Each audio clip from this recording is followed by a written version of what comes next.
All right, I think we're live. Hi, we're live. How's it going? Yay. Happy Friday if it's Hello, Friday where hello. you live. I'm joined by two of my favorite girls on YouTube. I can't, this has been way too long in the making. So I'm very excited. But before we get started, I just want to ask you for a favor. If you're watching this on replay, let me know you're watching it in the future, you time traveler, so that I know when works for people and when doesn't. But otherwise, thanks for hanging out. This is going to be a catch up, some laughs, some book stuff, some life stuff, whatever. We'll see how it goes. But maybe I'll let you guys introduce yourself and your channel real quick, and then we'll start.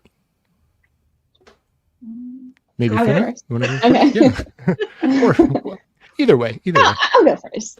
So I'm Venus. My channel is Venus Escapes to Read. I read a bunch of different genres. My favorite is fantasy, horror, Nice. sci-fi, thrillers, and a little bit of romance. More actually this year than I've usually read, but yep. Nice. And it's been almost 3 years now. Wow. Crazy. I know. Crazy. What Venus said, pretty much exactly, with the difference Yeah. that my channel name is Hi, Fina Evie. Reads. Hi. I also read fantasy, sci-fi mostly, with a little bit horror, thriller sprinkled in, and the occasional romance. So I don't know. It worked out very Honestly, well. we all overlap a lot. That's why I love Yes. talking to you guys because we actually overlap a lot. And I'm reading a little bit more romance here and there. I'm starting to appreciate it more in my fantasy, but also the romantasy side. I've dabbled in that a little bit, and I find it very intriguing. So, yeah, you guys do read more romance, but I feel like on the whole we overlap a whole lot. So, hey, John, how's it going, man? Venus, is this your favorite month, your favorite season, your favorite Of time of course. reading, your whatever? Yeah, I think we It all is, have that pretty absolutely. much in common. Yep. Yeah.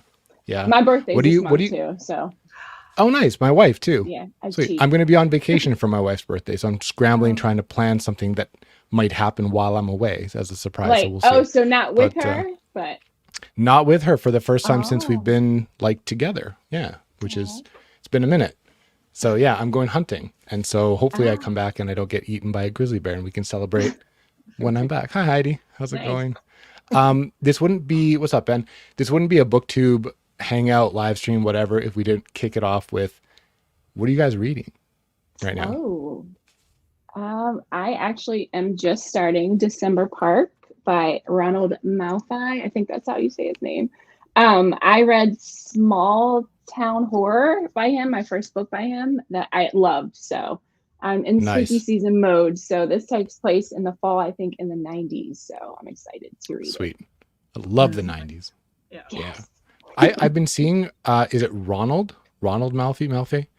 Yes. Or Donald. Okay. I've been seeing his Ronald. name everywhere.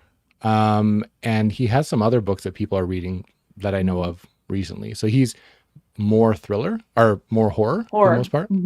Yep. Sweet. Horror. Cool. Yep. Cool. Sweet. What about you, Fina? I'm finishing out the Gunmetal God series. No, Hmm. other way around. The stack is there, but book 4 that I'm currently reading is somewhere. I don't know where I put it right Nice. now. But I'm Nice. halfway through that book, and well, I want to say finish out, but I think he has another book planned after this one, which is not out yet. So I have to wait another year or so. We'll see.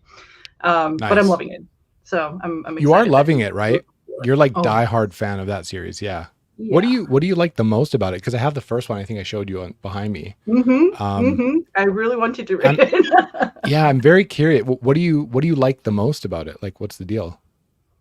Oh god, it's pretty much Not to everything. put you on the There's spot, but like, no, that's fine. I don't think there's anything that I dislike about the book really. It's wow, what I like about it. So first of all, it's medieval fantasy, not Oh, medieval, excuse me, cool. Middle Eastern inspired fantasy, Oh, which I really? love. Oh, I didn't get that from that. Oh, okay, cool. Yeah. So it has a lot of Middle Eastern inspiration, and he takes a lot of inspiration from Middle Eastern history, like way back, not a lot in time, but way back further.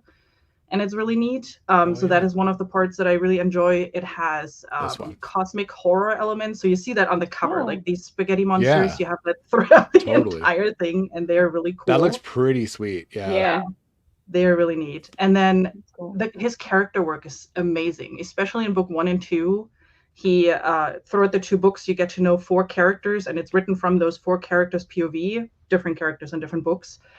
And I've Sweet. never seen so detailed character work in a fantasy book. You really, like, you start at the Really? beginning of the book and you're like, I know this character. This is your typical whatever, villain, hero, pick one. And then as the story progresses, you're like, wait, hang on a second. What happened here? What happened in your history here? Okay, that explains why you're doing certain things.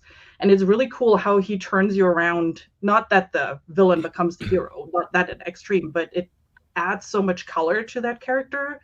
And you're just sitting there, it's like, this is crazy. And he does this really well. So yeah, That's huge praise from you because you're very well read and you've read a lot of you've read a lot of everything pretty much, I'd say. That's maybe more than me at least. So that's pretty high praise. That's pretty high praise. What's up, Chad? How's it going? Yeah. I'm you guys probably know I'm still reading Words of Radiance because these are like stupid huge. Um and actually I put out a TBR video where I said I'm probably gonna pick up a Joe Hill to try him. I've been wanting to for a while. And I had put on that video that I wanted to read either Nosferatu or Horns.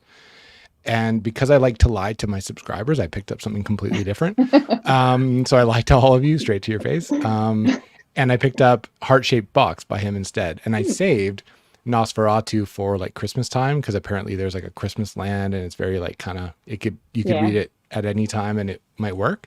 So yeah, I'm reading Heart Shaped Box and I'm enjoying it. And then after that, like I don't really know where I have a couple other horror books on deck. Have you guys read I don't know if I want to okay. Have you guys read Stephen Graham Jones? You have, right? Okay. I've DNF'd. So I feel can't. terrible. This is a spoiler. The reason why I didn't want to say this is because it's a spoiler in advance of like my wrap up that is to come. Because I tried The Only Good Indians. A friend of mine, like one of my best friends, lent it to me. I'm literally going elk hunting like in 3 days. And that is like it takes place around like the events transpire during a hunting trip and they get kind of haunted by the events of that. The animals are elk. So it's very apropos and it's supposed to like exactly be what I would be in the mood for on the plane or whatever in the tent. Like that would be the horror book to pick. I read like 3 pages of it and I'm like, I can't. Like I just can't. And it breaks my heart. I've never DNF'd a book. So no, not at all. You know what it was? It was very choppy writing. The style I just could not flow with. It was deliberate. It wasn't poor writing. Just like not my style. I feel like I'll have a hard time reading it. And what I've heard is it sort of you get used to it very quickly. Like sometimes you pick up an author, they're just not your style, and you kind of just like end up, getting with the program.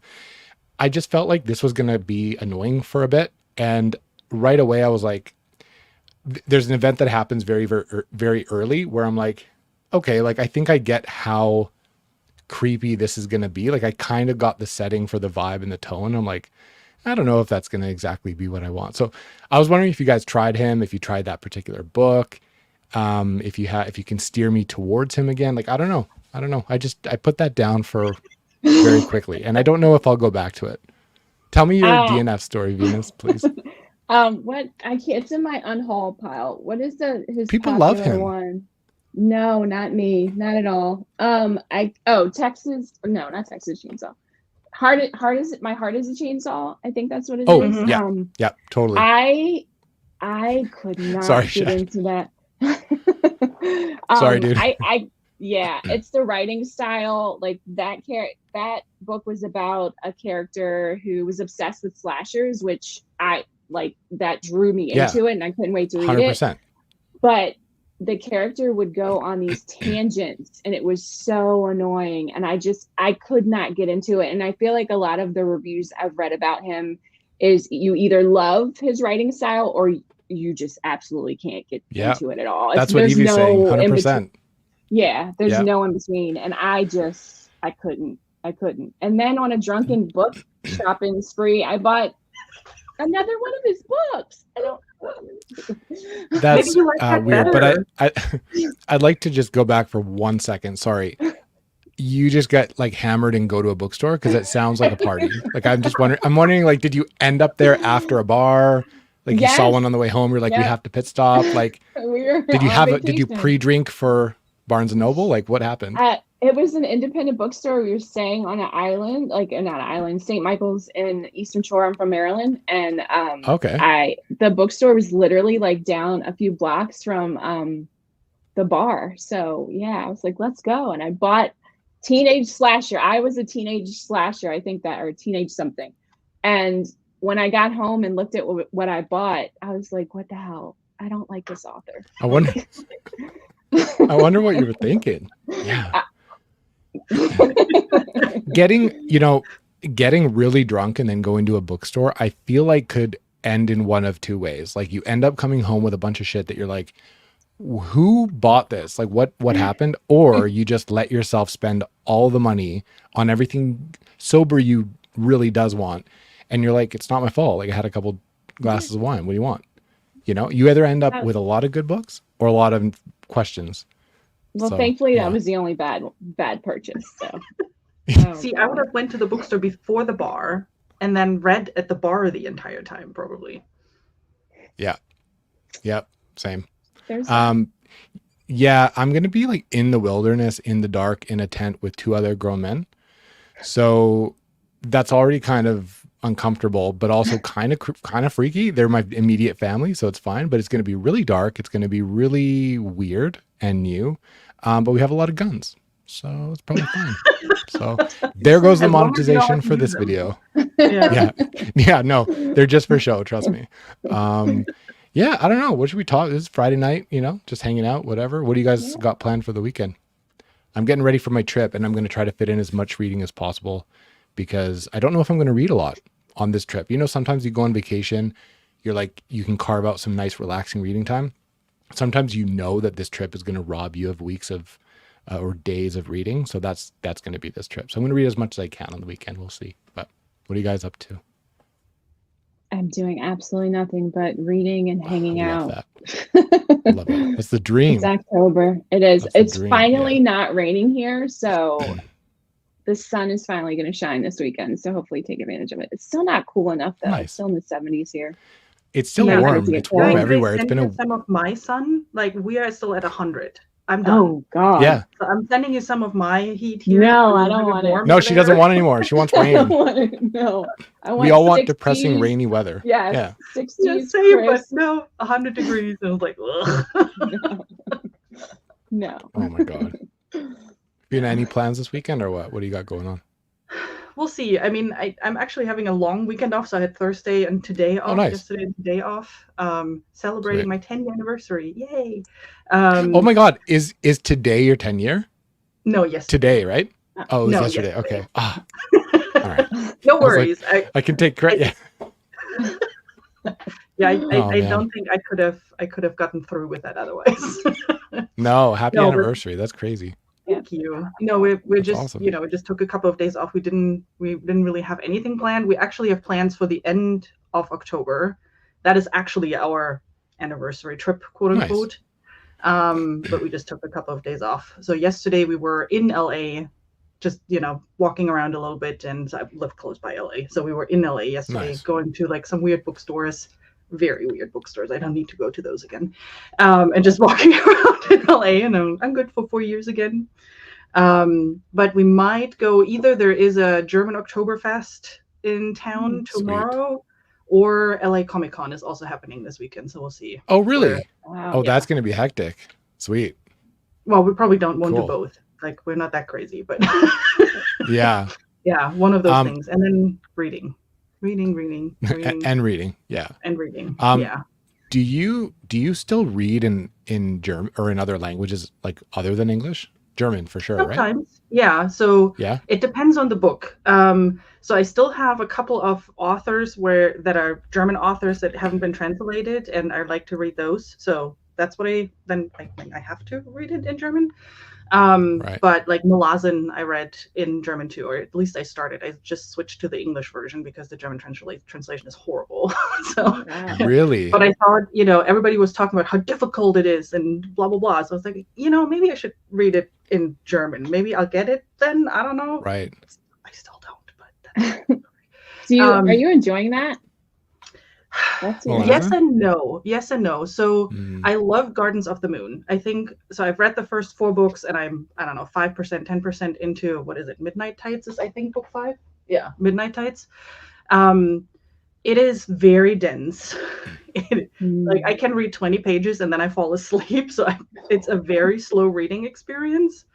But there are elements in there that I really enjoy. So there is like one group of I don't know, one group of characters that are shapeshifters and they have a very cool magic system. And every time we talk about them, I'm very intrigued, and it's a very cool premise that where they come from and whatnot. And I know Midnight Tides is specifically about these folks, so we'll see how that goes. But it is dense and it's a lot going on. So it's definitely not an easy entertainment type of read. It's more one of those where like this is crazy impressive what he put together, and like the size of the story, the world, all the intricate details that he tells you about in a lot of detail. Yeah. So we'll see. I will finish it just because I'm stubborn now. I've heard how his many books writing are in is that very series? good. Oh yeah, it's Oh not yeah, bad. it's a lot. Okay. That's why I haven't tried it. It's Yeah. too many books. Can't commit. How many books, Fina? Do you know? Like 10, right? No, 12. 10, yeah. Oh my gosh. Yeah. Oh yeah, 10 is like the main series or whatever, right? Yeah. And then there are a bunch Yeah, I of like haven't- side series, yeah.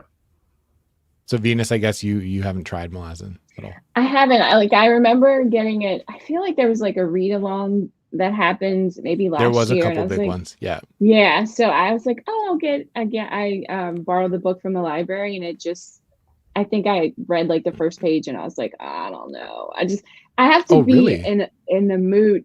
I mean, I feel like when it's dense, I have to be in the mood for it. It's because it takes up so much of Yeah. your brain. Like you really have to concentrate instead of it being, something you can flip through. And I haven't really even been in the mood for that this year. I read Way of Kings, and that took a lot out of me. So That's a long book. I loved it, but it's it didn't even feel slow to me. It just like you end it and you're like, whew, like damn. Yeah. That was a Yeah. lot of words, And yeah, and it's not bad. I'm not saying it's bad at all, but it's a commitment, and you have to memorize so much stuff, and the interludes were killing me, so I just had to take a break. So yeah. I mean, I've been those were a reading bit Malazan confusing. for 2 years Yeah. now, so Yeah. like the 4 books is Man. 2 years for me. So it's really slow going, but I think that's the way to do it for me. I mean, that works for me at least.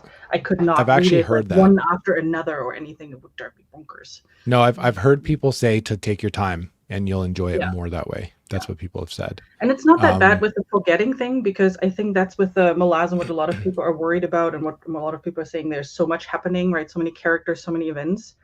I never had that issue that I was like, what is now and where am I now? Who is this character? You get into it relatively quickly, even if you have a relatively long Okay. break between books. So that Right. actually I don't find as bad.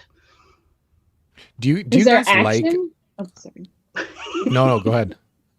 Is there action in the books, or is it just mostly okay? Yeah, That's so what you I was- have wait, now I need to, because I read them in German. So in German, books are always split. So German has 19 books in the main series, where it is Wow. 10, and I mean they're shorter then, right? So it's not like 1,200 page Right. books, but so at the end of book 1 you have a big battle, which was really cool. Okay. That was one of the parts that I really enjoyed about the series. And then I think at the end of book 2 as well is was it book 3? I'm not sure. Either book 2 or book 3. At the end, there's also a pretty big battle that you have, and there are like smaller things happening, and then you get to know other parts of the continent, basically, or even other continents that you get to know, and new characters. And it's kind of interesting how he introduces them. But he has moments, that's where then the dense part comes in. He has then moments where he info dumps everything in a dialogue. So there are 2 characters that meet, and it's like, I tell you now everything about my history. So you have 20 pages of, I'm exaggerating, but 20 pages of one person telling the other person what they're about and what their history is or whatever. And that's what makes it a bit more exhausting. Mm. But Yeah. it's steps moving forward. I think I'm gonna I'm not sure I'm selling this right now. I don't know. No, I'm still gonna try it at some point, but it's down the road. For me, it's just a time commitment. Like I just don't know if I can fit it another 10 book series or whatever, but like maybe next year I want to do the Dark Tower, and I think Fina's doing the Dark Tower now. I do want to do that. Yeah, I do want to do that. Yeah. I read Gunslinger probably, I'm old, y'all, like 25 years ago probably, and I was so like, what the hell am I reading? Like, what is this? I think I was just too young to like care or even like try to understand it. So now that I've read more Stephen King, a lot more, I definitely want to go back and try to I'm in the same it, position. so. I read like half of Gunslinger like years ago, and I was like, I don't understand what's happening. Like I don't care. The writing's not great. Like I didn't. Fina, you really liked how the first book started. A lot of people don't, but you like, this is my like, I love this. What did like? Do you still feel that way? Have you read more? I haven't read more yet. No. So book 2 is planned for this month. It was planned for last month. But I'm hopeful that it works out this story of month. my life. Yeah. That's awesome. It was just weird. Like I can't even really. I don't know. It was just weird. Like this whole book, nothing is explained. You're just following this guy as he follows someone else. You're like, what is happening here? Okay, I'll see what happens and just go along. I don't know. Like the descriptions are weird. How the characters behave is weird. Everything is just super weird, and I loved it. And I hope it just gets weirder from here. Yeah. I've heard it gets a little weird. I've heard it gets more polished. I know he wrote The Gunslinger when he was really young, and it's obvious, right? And I think he's grown a lot since then. So I'd be curious. Yeah. And apparently a friend of mine's a huge fan and says it's cool because you can see his evolution as an author, like through every stage of his crazy career. So yeah. Oh, wow. Apparently the rest is okay. Cool. Venus, you mentioned that, like you weren't in the mood, blah, blah, blah, to read this, that. Do you guys mood read a lot? Or has your reading 100%. Like changed? You do? Yeah. I started more. Yeah, I started when I started Booktube, I felt like I had to do TBRs. Like I had never done TBRs in my life. Like I just, read what I wanted to read. So I started doing TBRs, and it started feeling like homework. Like I had to check it off, and I hated it. Yeah. So it was starting to burn me out. So in May, actually, I stopped doing TBRs. Like I'll do like a fall TBR of books I might read in the fall, but like as far as monthly TBRs, absolutely not. I literally will just look on my shelf or go to the library and pick what I want to read. So you don't schedule something and then lie to everyone like I do. No. Is that what you're saying? I used to. Like I thought I was going to read it's not lying. It's surprising. I like to surprise people. Yeah. Thought I was just kidding. The entire Way of Kings series and be caught up by now with everyone, and that did not happen. No. At all. I have even planned for that, and I've said it in multiple videos, and it still might not happen because they're long ass books, man. And you only live once, and I just there's other things I want to fit it. But I am prioritizing it, and a lot of people will look at that and laugh and go like, guys, like it's only like I can only read what I can read. And so when I read one thick book like this a month, it doesn't leave me a whole lot of time to read a lot of everything else. I know you guys read a lot more. I think Venus, you actually read a lot more books than I can in a month, which I'm envious about. But like, do you ever feel like on Booktube and stuff, like a pressure to read more? Have you always read this amount? Does Booktube push you to read more, less maybe, since you're going outside of your comfort zone, or how has it changed your reading habits? I have always read a lot of books, probably not as much as I do now, just because I wasn't doing that many audiobooks previously. And now audiobooks has just been a game changer for me, because when I'm multitasking, doing laundry, whatever. Yeah. You can still read while you do other things. Yeah. Yeah. Totally. But I'm very particular about what I listen to. Like fantasy books, I will not do audiobooks for unless I'm doing it in tandem with an actual hardcover and reading it with my eyes. Because it's just too much. But thrillers and like romance and some sci-fi, the Expanse series, Joe Abercrombie, his audiobooks are fantastic. Oh yeah. Those are the ones that I can do without feeling like I'm missing anything. Sweet. Yeah. Sweet. Yeah. Vina, what about you? Have you always read the same amount? Has Booktube changed you as a Yeah, person? more or less. I think. I mean, I don't know. I come from a family from booksellers, so I was always surrounded Oh, since I can Interesting. think with books.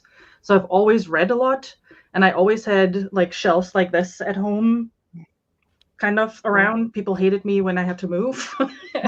But yeah, no, I always read a lot. And there are phases where I don't read at all for a week or two. And then I have phases where I read or want to read 3 books a day.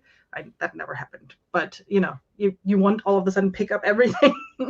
Yeah. But yes, no, I've always read quite a bit. And sometimes it's more, sometimes it's less. It's really, I don't force myself. It's really just joy. I never felt like, okay, I have to read this now for whatever.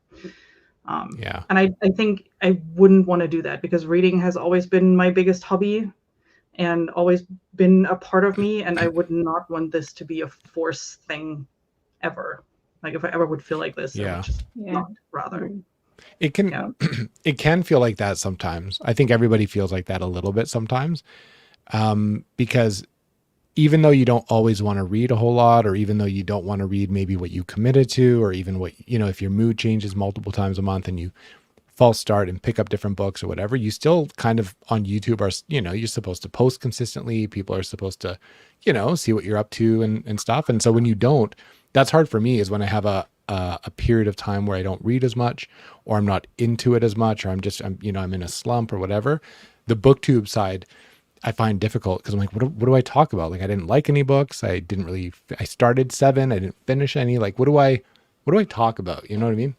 Well, then you So can I talk always about find, exactly that, right? Then you talk about, yeah, the how you can DNF books, or I would use that as it's true. a way to then talk about something like that. Yeah. But It's yeah. true. It's true. That's true. Tell everyone No. my deep Booktube problems.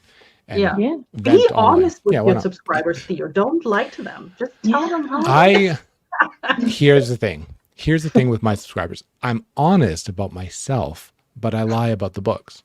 You see what I'm saying? Like, I open up and then I'm like, oh, by the way, I'll read this. Just kidding. But what you see is what you get from me personally, right? I used to do that all the time with my TBRs. Like, I know people were probably expecting something in my wrap ups, and they're like, "Never heard you have not mentioned that book anymore." I am shocked. People would literally call me out and be like, in your video 2 months ago, you said you were going to read that. Like, I never saw a review. Like, did you read it? I never saw it in your good I'm like, how did you remember that? Like, I forgot about that too. Like, how did you? Anyway. I'm like, oh my God, people actually watch stuff. It's crazy. Right. Do you guys use libraries? Where do you guys get most of your books? Yeah? Like Libby and stuff like that? Libby. Cool. I love Everand. It's not free. I like Everand too. It used to be Scribd, right? Scribd, yeah. Yep. They just have such a huge selection, especially Stephen King. Like, almost all of his books are on there. They have a lot now. Yeah, they do. Huge. But yes, definitely use the library and Libby all the time. Yeah. I didn't like, I used to just buy or whatever, or Kindle. I do a lot more on Kindle lately. Mm-hmm. And my local library only had, what's it called, Cloud Library and Hoopla, and they were with what they had available. And then a friend of mine told me, well, you live near LA, you can go to the LA library and sign up for a card there. You don't have to be local, and they have Libby. And that was a total game changer for me. Like, Libby is awesome. I love this app. Like, just how the app is designed. Sometimes I nerd out a little bit on tech and how apps are designed and apps and whatnot. And so anyway, I love how the app is designed. It's super easy to use, and how you can, put on hold stuff and tag stuff, and how the audiobook thing functions, and how you can throw it over to your Kindle and you don't have to read it in that app. And it's amazing. And that has been, hey, Derry, that has been a huge thing for me. And I have stopped buying. So that has been like 3 or 4 months ago. And I haven't bought as many books anymore, which I'm really excited about. My credit card, especially. Well, and I want to get mad at Jason for a second. So if you're still watching, Jason, here's my beef. That sounds great. Kindle books on Libby sounds so wonderfully romantic. In Canada, we can't use Libby for our Kindles because our Kindles are Canadian, and it doesn't work with the ebook part of Libby. So, like, ebooks through the library, don't work through our Kindle. I can get audiobooks, but that's different because I'm going through a different, like, it doesn't matter what library card I use, whatever. It just doesn't work because I think the Kindle device itself is locked to Canada or something.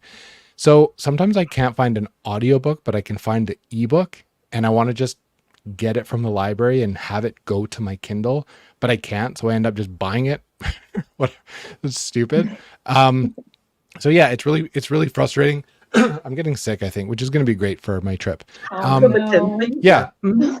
Yeah, very, very fun. But yeah, so it's frustrating because in Canada you can't. We have another app I think called like Overdrive, and I believe either that's only on Kobo. Like Kobo is kind of the Canadian like Kindle, like it's just, Kobo's like what we usually have, and Kobo's open to Canadian libraries, so it works. So yeah, you can't do it either, right? Yeah, America. You know what, Jason? No. I get it. It's true. It's true. I know. We can't do anything in Canada. It's terrible. So yeah, if I use Libby for an ebook, I have to read it on my laptop or phone.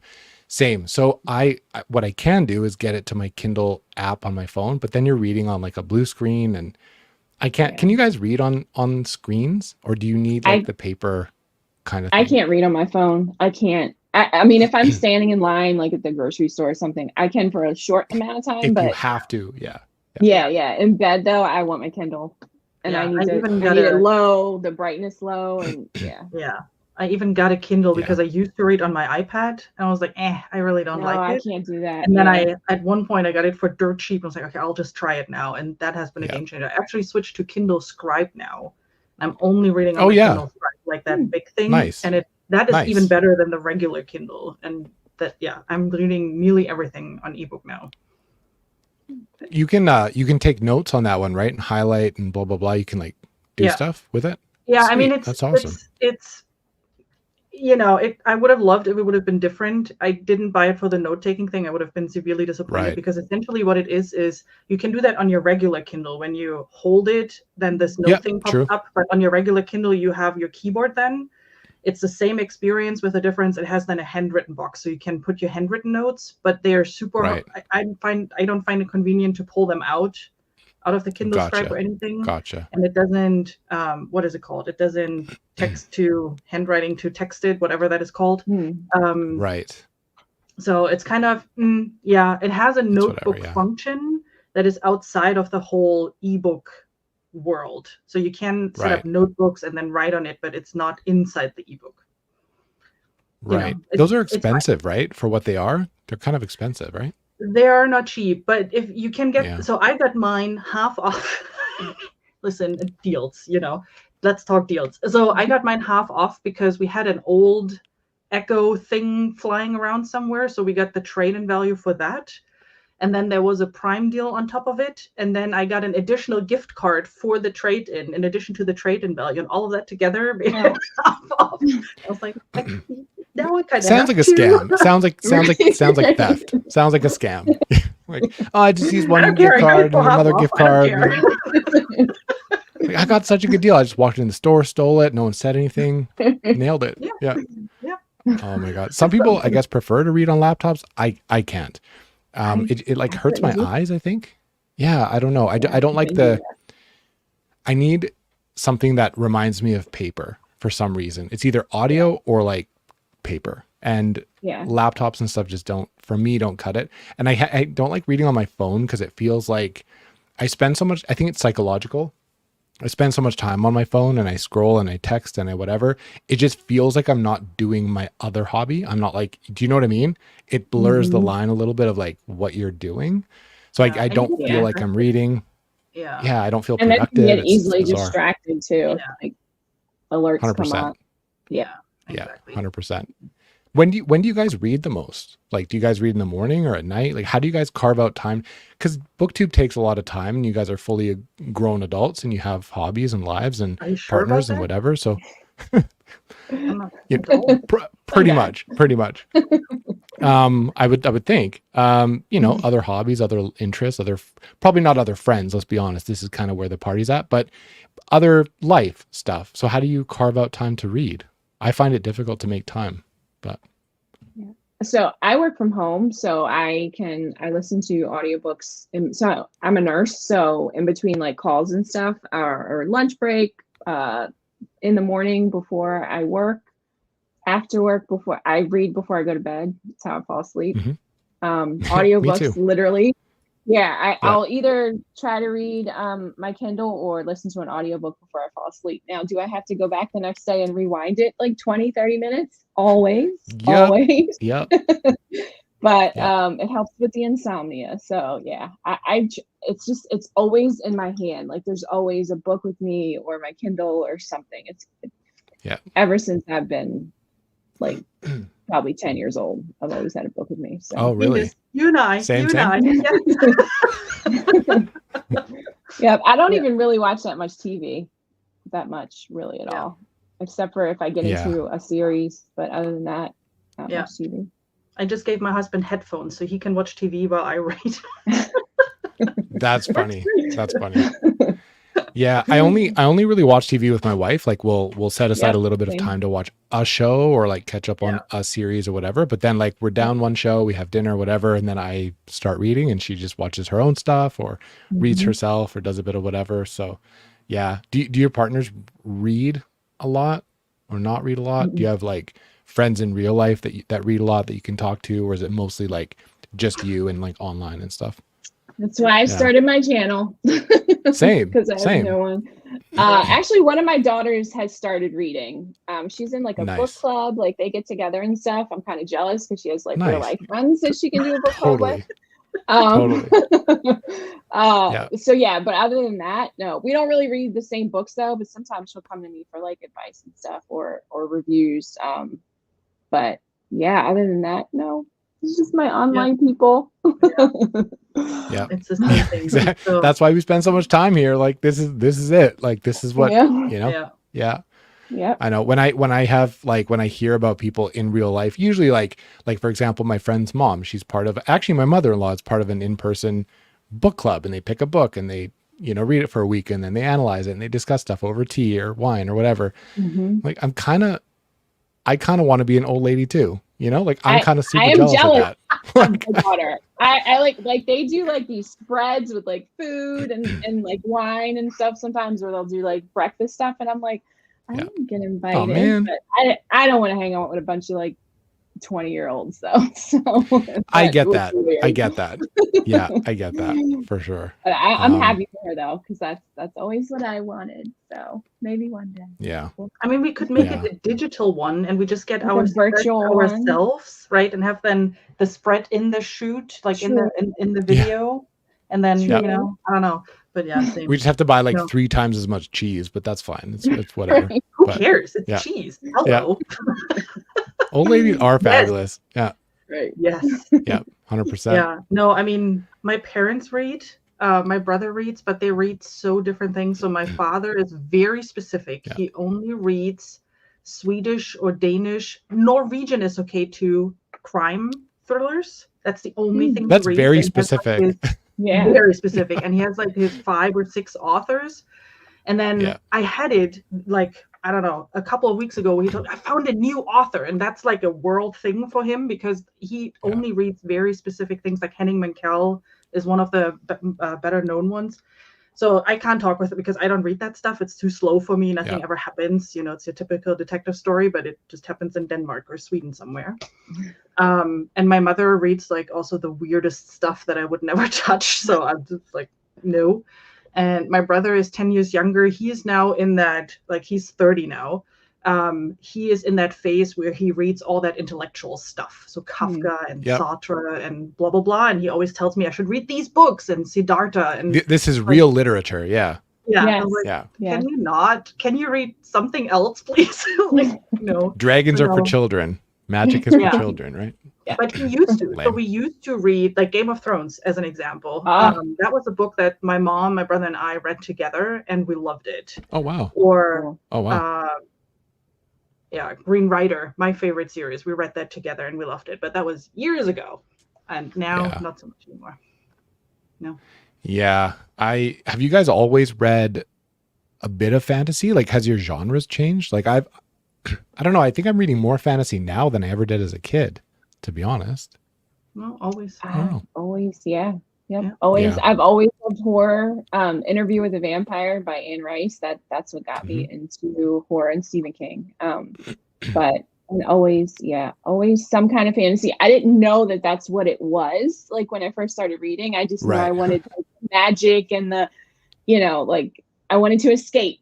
So yeah, it's always been my favorite. I haven't read as much fantasy the last year just because I haven't felt like it you really have to focus when you read certain fantasy books. But I've carved A out lot of winter. it, yeah.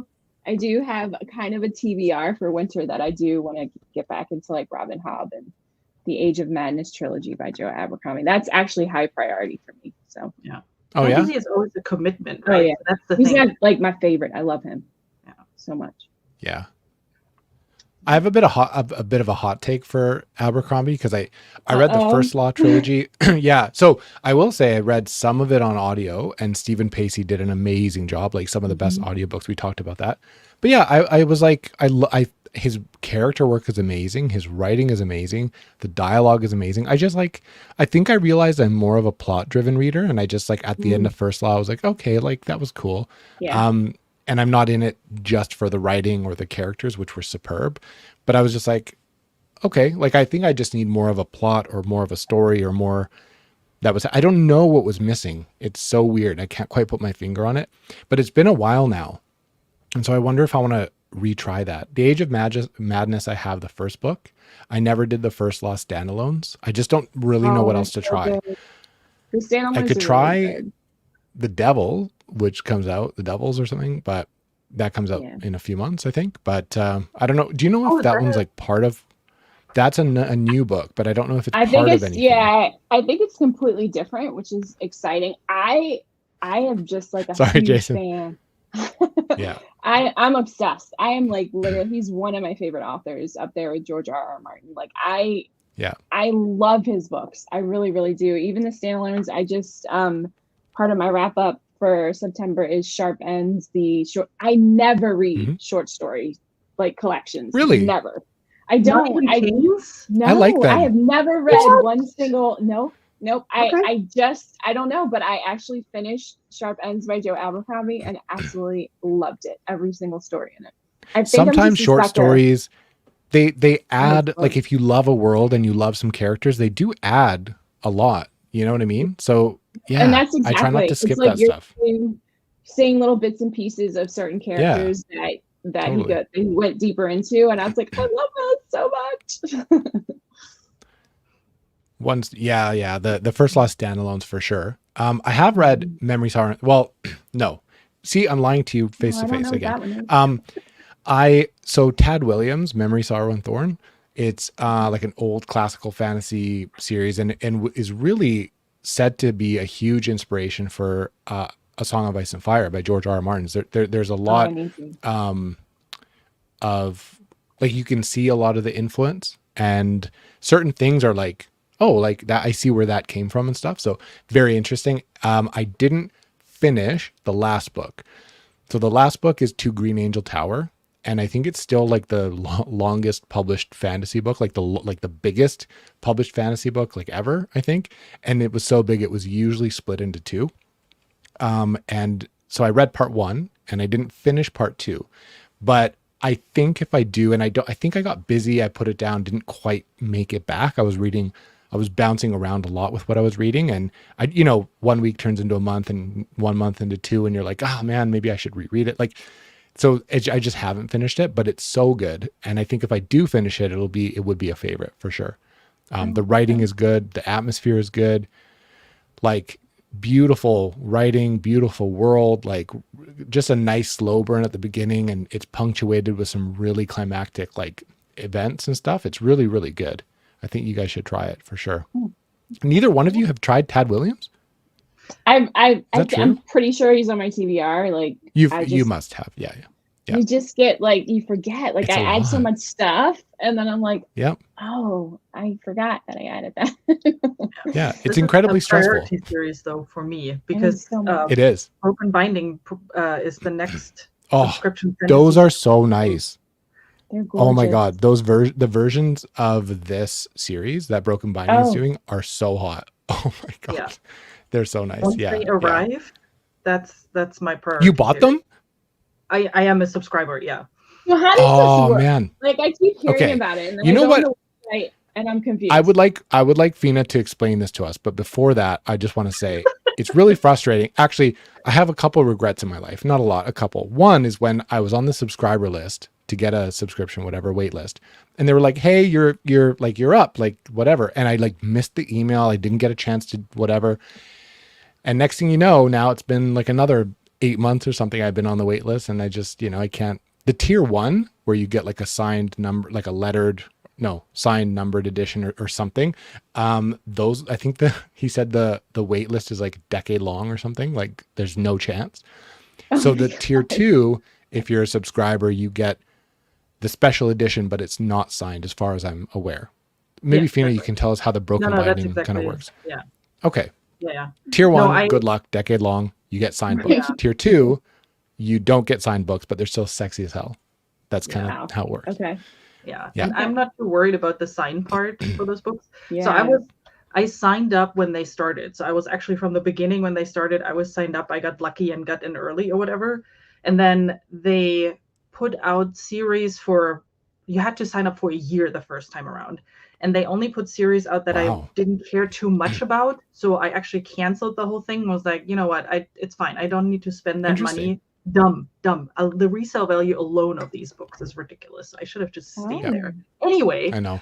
Then they came out with one of my favorite fantasy series, which is the Chronicles of the Wolf Queen. And I'm like, sign me up. I want these. They looked awesome. And of course, I didn't get out of the wait list fast enough. But then once it was like something like 8 months or so too, that I had to wait on the tier 2 wait list. I was just like, I'm signing up now. I don't care. Worst case, there's a good resale market for all of these. And, worst case, if there's a series that I really don't care about, I just resell it and for the price that I paid, and it's fine. But it's essentially exactly as you described. Tier 1, tier 2. Tier 1 is pretty much you have no chance to get there because first steps was for all of those people who were subscribed at the point they introduced the 2 tiers, because at the very beginning they only had one, was always signed. So I have the First Laws. That was one of the series that I still have here signed. I think they were signed. Cool. And those people who were signed up got first dips on the tier 1. And even for those was a wait list. And they didn't get all, if I remember correctly, they didn't get all of them into the tier 1. It was very limited. Plus, it was also more expensive than it was before because of the whatever signed numbered. But the tier 2 is fine. You still get your like a bookmark with it, a special bookmark with nearly every book, or a special art piece. It's just a signature that is missing. Yeah. I have a thing for signed books. I love signed books. I just like, so that's why to me, I was like, if I'm going to spend all this money, but like I want but now it's nice to reaffirm sort of how limited that tier 1 is, like relative to everyone else. That tier 1 is a fraction, and they really don't do a whole lot of those. Those are some of the nicest books. And how does this work? You have a subscription, you pay every month, and every month you get a book, or do you okay. So you don't have to pay for the subscription and then pay for the books. You get the books with your subscription, right? Yeah. So you pay they charge you on the first of the month. Yeah, they charge you on the first of the month. And it's the shipping is the expensive part, really, because you pay for half the book is on top is shipping, because it comes to Canada. It's even worse. It's even worse. The US is not bad. And US to US is good. UK to US is a little expensive. UK or US to Canada, forget about it. It's ridiculous. Yeah. So, which sucks. Let's just say I'd own a lot more books if that wasn't the case. So I think the tier 2 is $50 a month is I think what I pay for that. And then sometime at the end of the month, you get your book. And sometimes it's faster. Sweet. Sometimes it's a bit longer. It depends on the book. What I like about them is that they have a really good quality. Yeah, that is very true. They have a very good quality control. So sometimes when it gets delayed, they did it because they were not happy with the print. So they're reordering stuff, and then you get a really good quality. So, you at least pay for really good quality, but it's tough. Oh, that's cool. And so you get a book every month? Mm-hmm. Every month you get a book. Like, what did you get this month or last month? Like, what kind of stuff are they sending? Because it's Wow, not I thought it always was that you get. expensive. I thought it was like way more Yeah. expensive than that. No, it's Yeah. actually not. So the price is okay. It's just the shipping. So the book is, I think the book is $35 in the tier 2 is what I pay, and then $15 in shipping. Oh, It looks Or is more that because they show pounds? it in pound. Yeah, they show it in Mm. pound and pound. I don't want to say anything wrong. Whatever. It's $50. Yeah. They just finished the what is that series called? Green Jade, Green Oh, the War. Green oh Bone my Saga. gosh. Yeah. I love that. Yeah. Okay, I need Those to looked sign up for cool. this. Green. Yeah, Yeah. I Those did looked see. I cool. did see that. Yeah. Okay. So I just Now that I received know the how it third works. book. Oh I'll yeah, make that my was the list. last month. I saw people unboxing them and stuff. Yeah. Yeah. Sweet. That's a And the great next one series. I is love that. Memory, Sorrow, and Thorn. So the next one is Dragon Oh, Frontier. I'm excited about yeah. that one. Wow. Those look so good. Man, I'm on the wait list. So if I get on it, Venus, you Just should do it. sign up.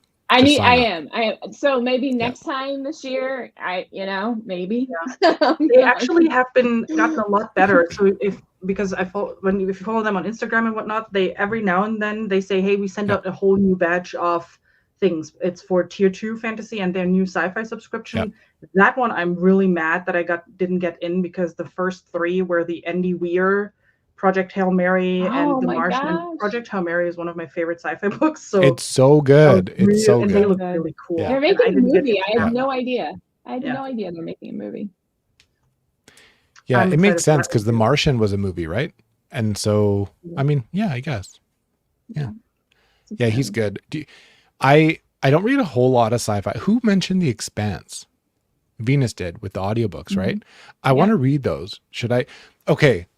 I have 2 series that I'm prioritizing for sci-fi.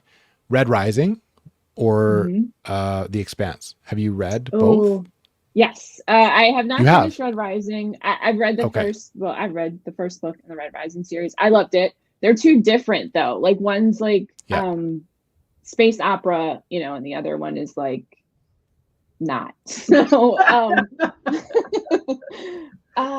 that's hard. It just depends if you like space opera, because that's like a big.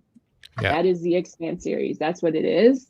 Okay. Then it's one of the best ones that I've been reading so far. But Red Rising is really good too. It's great action and great characters. I might gravitate to Red Rising because of the and it's pacing not as and the long. action. Yeah. And it's not as long. And even No. like within like the books are a little bit shorter too. Well, the first one is anyway.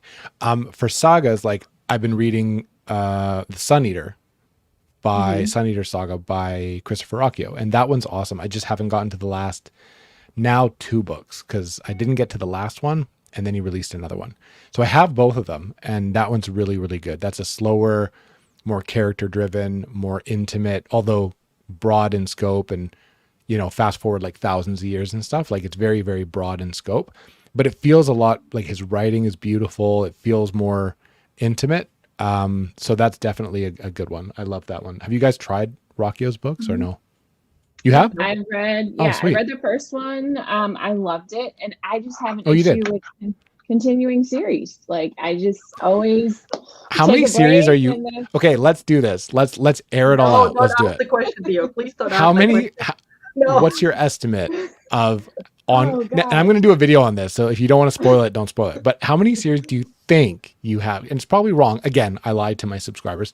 How many ongoing do you think you have? Give a range, maybe, so you don't. At least 10 to 15.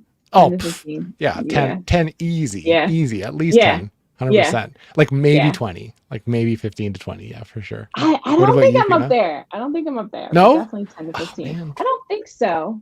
Now I'm going to count afterwards and be like, yeah, it's like 1 million. So we'll see. Yeah. Let's just say it's over 40 at this point. Oh my goodness. 40 ongoing series. So can't I have even a name question. 40. I can't either, but I have a question. At what point do you not count them? Because I have a few that I don't count, that I read one of the books or 2 of the books or what, and I've put them away or I've DNF'd or whatever, and I just know I'm not going to come back, or I've hard DNF'd them. Are these I don't 40 count those. series that like you are going to like they're fully continuing, you're reading them, you're enjoying them, they're on your list? Are Yes. some Oh just my a lot gosh. probably aren't finished, right? Yeah, there's some of that there in there too. But it's a lot. So I'm counting not just fantasy series. So those are like thriller series. I Yeah. am. So, those are also thriller series, which are series in Okay. quotation marks. You Okay. know, Oh, you know what? Yeah. I like with didn't even. Mr. Oh, and my number might be Detective ones. higher if you put Yeah. that Oh in there. man. So there's some of those in there. So let me hang on. Let me, if I count all of my series, because I have a spreadsheet for that. Don't. Of course you do. You struck You're me as a fancy. spreadsheet kind of girl. I love it. Yeah. Then Wow. we're, yeah. So with DNFs and whatnot, we are closer to. Hang on. 15. We're Oh closer man. to like With 7. DNFs? So with series Wow. that I DNF'd, like including series that I definitely will Yeah. not continue, I'm in the 70s range. Oh my goodness. Wow. And the DNF series are ones that you did not you didn't finish the series, right? Yes. So Like, it's okay, things okay. like I've read You didn't maybe like the stop the first last book. book. Yeah. Okay. So I I guess that maybe would read the imply. first book. Yeah. And Yeah. I just didn't like the series. So, I know Right. I will not continue, or, Right. something happened. So it's typically things where, yeah, I'm just Man. looking at typically things where I read the first book, maybe the second, and then I just decided to not continue because it's not my thing. Yeah. Yeah. I need so many spreadsheets for so many different. I work in finance and I hate making spreadsheets if like I'm not getting paid for it. Like the amount of spreadsheets I have open on any given day would drown the average person. So I hate spreadsheets, but they're so helpful. And if I was enough of a nerd, I would do it for my own book. But you know what? Putting together a spreadsheet for myself for books would stress me out because it would highlight the gaps and like all the problems and all the series and all the money I spent and So, books I didn't read. yeah, And I started like as part of my spreadsheet. It's mostly to track my reading because statistics, and I love in my wrap up to put yeah, like my little graphs and whatnot, I and how like many that. books I read. like I that. do like that. So that's the main purpose for that. And then at one point I started writing down all the books that I purchased so I can see how much I spend. I gave up after 2 months. I was like, no, I'm not doing this to myself. We just ignore this fact. Yeah.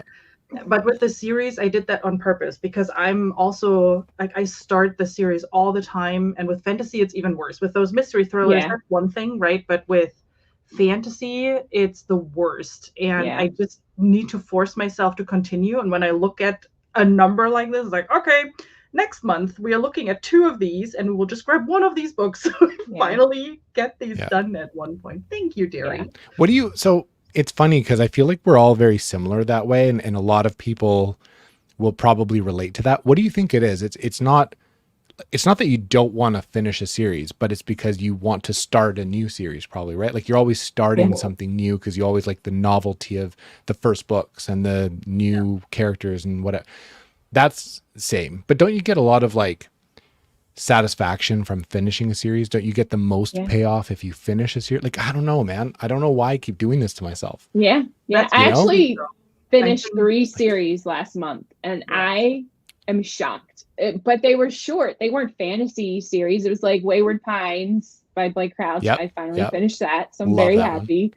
Clown in a Cornfield, which is a horror slasher trilogy that I finished. So that was like easy. And then like a romance fantasy trilogy that I finished. But perfect. Like the ones that I really want to finish, the longer ones are the ones that I keep putting off. Like I want to get back into Robin Hobb and oh my gosh, it's a commitment. It's just, but I love Derry's going to tell you to trilogy. Get back to Robin Hobb. Yeah. Oh, she's going to tell you. In the winter, I'm getting back. Live ship. That'll be a nice time. Traders.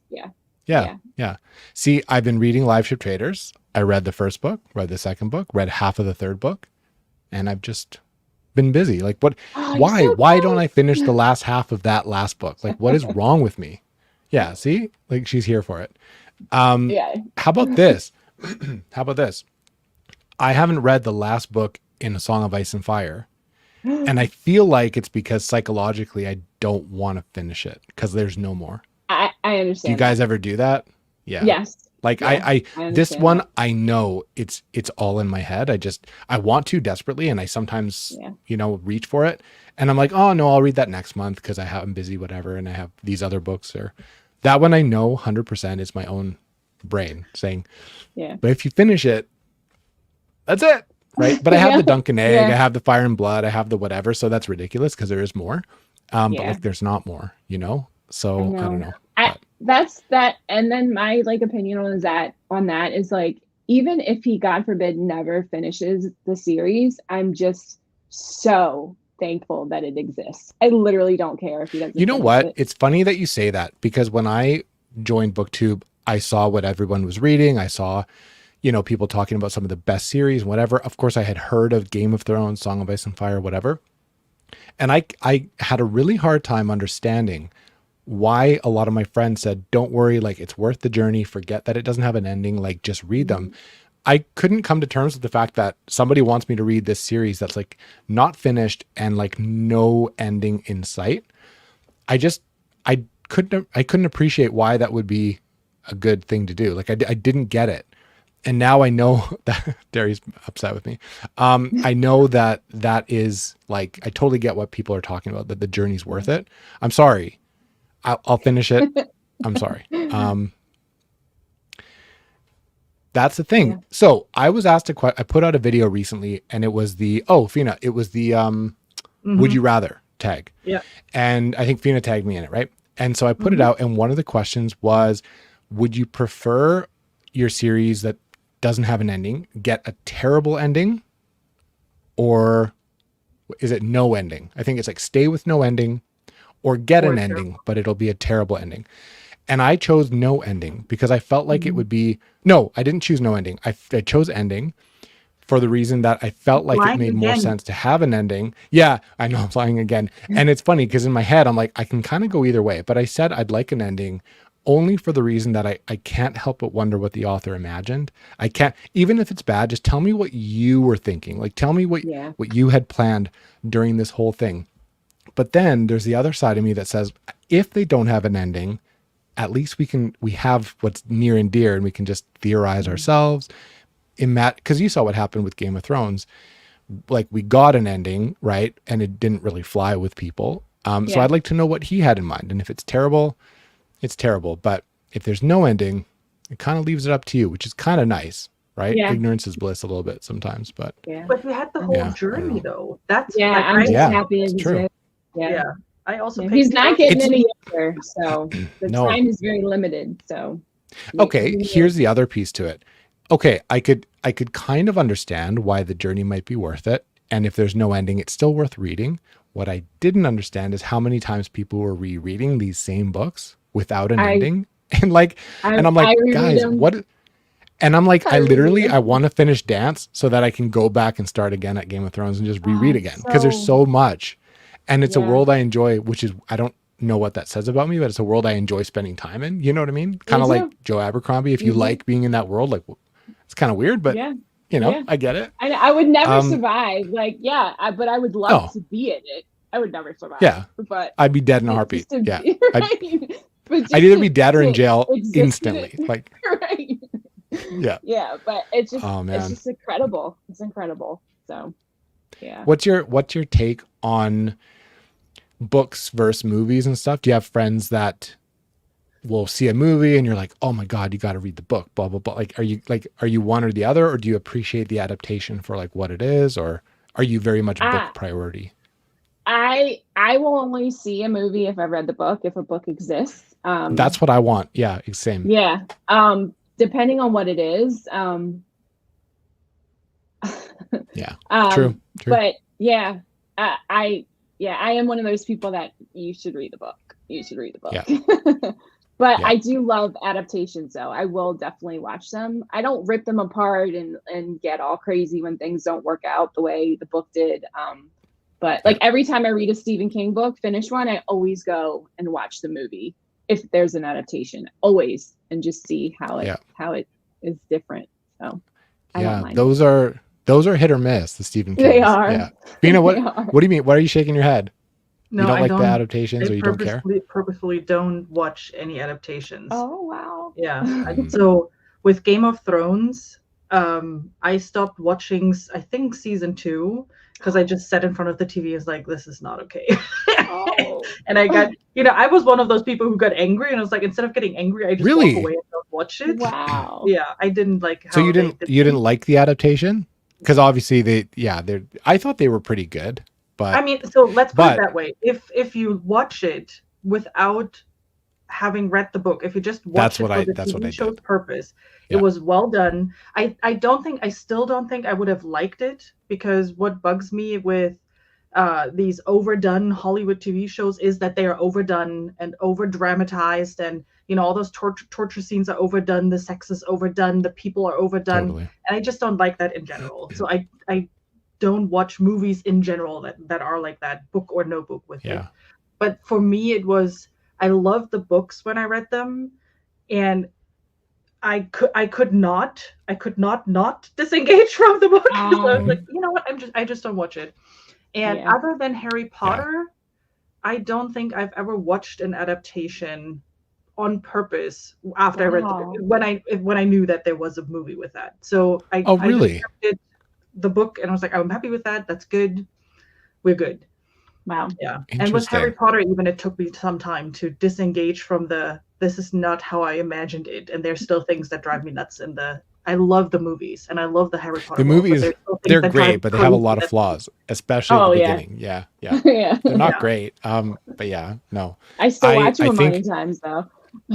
I know. In fact, we were like, do we restart them again? I was gonna do a I am. reread or whatever, and talking about Harry Potter can be a whole can of worms these days. Yeah. But Yeah. Well, it we was don't need to get into important to that. me growing up, and I every now and then really want to reach for a reread or a rewatch, and depending on the Yeah. mood.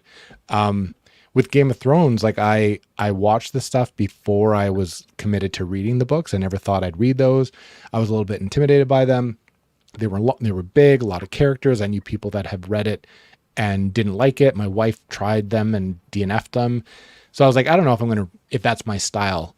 So I watched it and I liked it up until, season 5.5, 6 is kind of where I trailed off before going back and finishing. But then I started reading them and I love the books.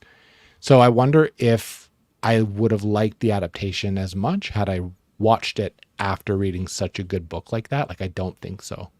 You can't compete with the book. So I watched them first and I was like, oh, that's pretty sweet. And then I read the book and it blew my socks off, all of the books. Right. So So yeah, here's I wonder. the chicken and egg question now. Do you read the book True. first or do you watch the movie first? Or if you watch the movie first, do you like the movie more than the book if you did both? Or do you tend to like the book more than the movie? It's very That's a good rare that question. it's very rare that I like the movie more than the book. It's very rare. I can't even think. Oh, Jurassic Park is one. I was literally, Jurassic Park is one. I'm so sad that I'm getting ready to say this because Jurassic Park used to be one of my favorite books of all time. That's what got me into sci-fi, Michael Crichton. And I reread it last year. No, actually, it might have been this year. And all I could think about was the movie. The movie. Those are I know. The characters in the book are so irritating compared to the movie. They are. You're right. Yeah. You're right. But the book is good. But if you have watched the movie, it's very difficult to separate that. And it's one of my favorite movies. I've seen it a million times. So you can't. Another one is The Shining. The Shining is a very good movie. Yeah. And it's different, right, than the book. And the book is good. And the movie is very good. Obviously a classic. It ends a little bit different. It's different. And some of the characters have a little bit of different nuance and stuff. Another scenario where very different, but both totally classic in their genres, right? Or in their medium. They're so different. Yeah, they're so different. Yeah. That's one circumstance where I would tell someone if you've already read the book, also watch the movie because they're both good and you can compare and whatever. But yeah, I don't watch a whole lot anymore. It's hard to find time for stuff. I'm at that age too now where I start to fall asleep at the end of stuff. And of course, my wife is looking at me there's 15 minutes left, dude. Why do you always do this? That's me. I can't do this. He's like, you want to watch a movie? I'm like, it's 8:00. I'm not going to make it. I'm not going to make it. Yeah. How dare you? It's this late right now. How dare you? Yeah. It's not going to happen. Oh my God. Yeah. Yeah. I don't know. I hope I can fit in a lot of reading this weekend because again, does it ever stress you out to know that you're not going to be able to read for a while, or are you very much like you said, mood reader for genre, but also do you read when you're just in the mood and you happen to be in the mood a lot and you won't read if you don't feel like it? Or do you pressure yourself to have some pages a day, or what's the deal? Yeah, I get stressed out if I haven't read in a couple days. Same. It stresses me out. Yeah. Yeah. Like it's what's today? The 4th, and I've only finished one book, and I'm a little stressed. Not because of my channel. That would stress me out. Not because of my channel or anything. It's just, I don't know. I feel like I should have at least 2 books in by now, but that's just how my brain is. Yeah. And then I'll probably finish a bunch and binge a bunch. So, but yeah, if I don't read for a couple of days, it stresses me out. It's like a stress relief for me too. So that's true too. I guess as people like going to the gym and whatever, like if you don't do it for a while and you're very used to it and it's your release, like I can definitely understand that for sure. Yeah. Do you also always take a book with you no matter where you go, even if you know you're not going to be able to read wherever you go? Yeah, 100%. Yeah. What I don't do anymore is I don't like bring a paperback. Like I don't bring a physical book. I'll just bring my headphones and audiobooks. I'll have them queued up, but I'll definitely bring my Kindle everywhere. And I have the whatever books I'm reading or planning to with me. So I'll always have my Kindle, and it's always out staring at me in the face, but like I won't often reach for it when I'm on a trip or whatever. And I went to London, and it was a hectic week, and we saw my wife's family and all that. Like I knew damn well I wasn't going to read every night, but like I brought it and I read a little bit on the plane, a little bit on the way back, fell asleep because yes, I am kind of old as well. And yeah, so, you know, I knew I wasn't going to read while I was there, but I was like, what if I have an hour? Like, what am I, you know, whatever, man. Yep. Yeah. Because at but then my wife, you don't have the book with you, that you then 100%. are in a situation where you have to wait for something. You're like, man, I'm bored right now. Yeah. Where do I get a book now? And then you end up in a situation where you buy a book that you even maybe have already. Just continue reading it, you know. Oh my God. I did that on the plane. So my wife was losing it trying to help me. I got so mad. So I was literally, I think I was starting Words of Radiance. Yeah, I was starting Words of Radiance on the flight back from London. And I forgot to like download it on Audible or whatever. Like it wasn't downloaded or something. And I was like, or I think I had it downloaded, but I wanted the ebook, right? And I had time on the plane to read with my eyeballs. So I wanted to, and I couldn't get it on my Kindle. Nothing was working. The Wi-Fi wasn't working. On my phone, it wasn't working. I'm like trying to like connect. I'm like paying for Wi-Fi on like every device, trying to like sync them up, and like nothing's working. And my wife's like, dude, like I'll do it on mine. I'm like, no, it's fine. And eventually I just ended up not being able to read it. But then when I got off the plane, it like charged me for like 7 copies of it because I kept trying to like do it. So it gave me like the ebook and then like a different version of it. And so anyway, so now I have like 7 copies of Words of Radiance. So it's fine, whatever. And I'm not reading any of them. I'm reading this. So far, so good. But I was so committed to like reading this book that I'm like, no, I'm buying it. Like I already had the ebook, but it wasn't loaded, right? It wasn't like downloaded, like it wasn't queued up. Yeah. Just it's frustrating. Anyway, so I've done that before. You learned your lesson. Next time you'll download before the trip. That's where the planner can be really helpful. You have a checklist of these are the books that I might be in the mood to read, and you just I had so much time. I had so much time. Literally in the airport, I was like finishing up Way of Kings, and I was finishing up another book. Like I had so much time to just make sure that other book was queued up, ready to go. Like terrible. Yep, definitely. Even like I remember we went on a trip to Orlando, to Disney World, and we were in like lines with our friends, and I just had my audiobook going the whole time because like I'm in line for an hour and a half, 2 hours, whatever, like a crazy person. So might as well, you know. You never know when you have time to read. But I'm doing more audiobooks these days. That is true. Me too. Definitely more. I take it with me when I go to the grocery store so people don't talk to me. And 100%. Books, people. Totally makes sense. I get it. Next time. Yeah. Although I will say, my aunt and uncle don't watch my channel because no one cares about me.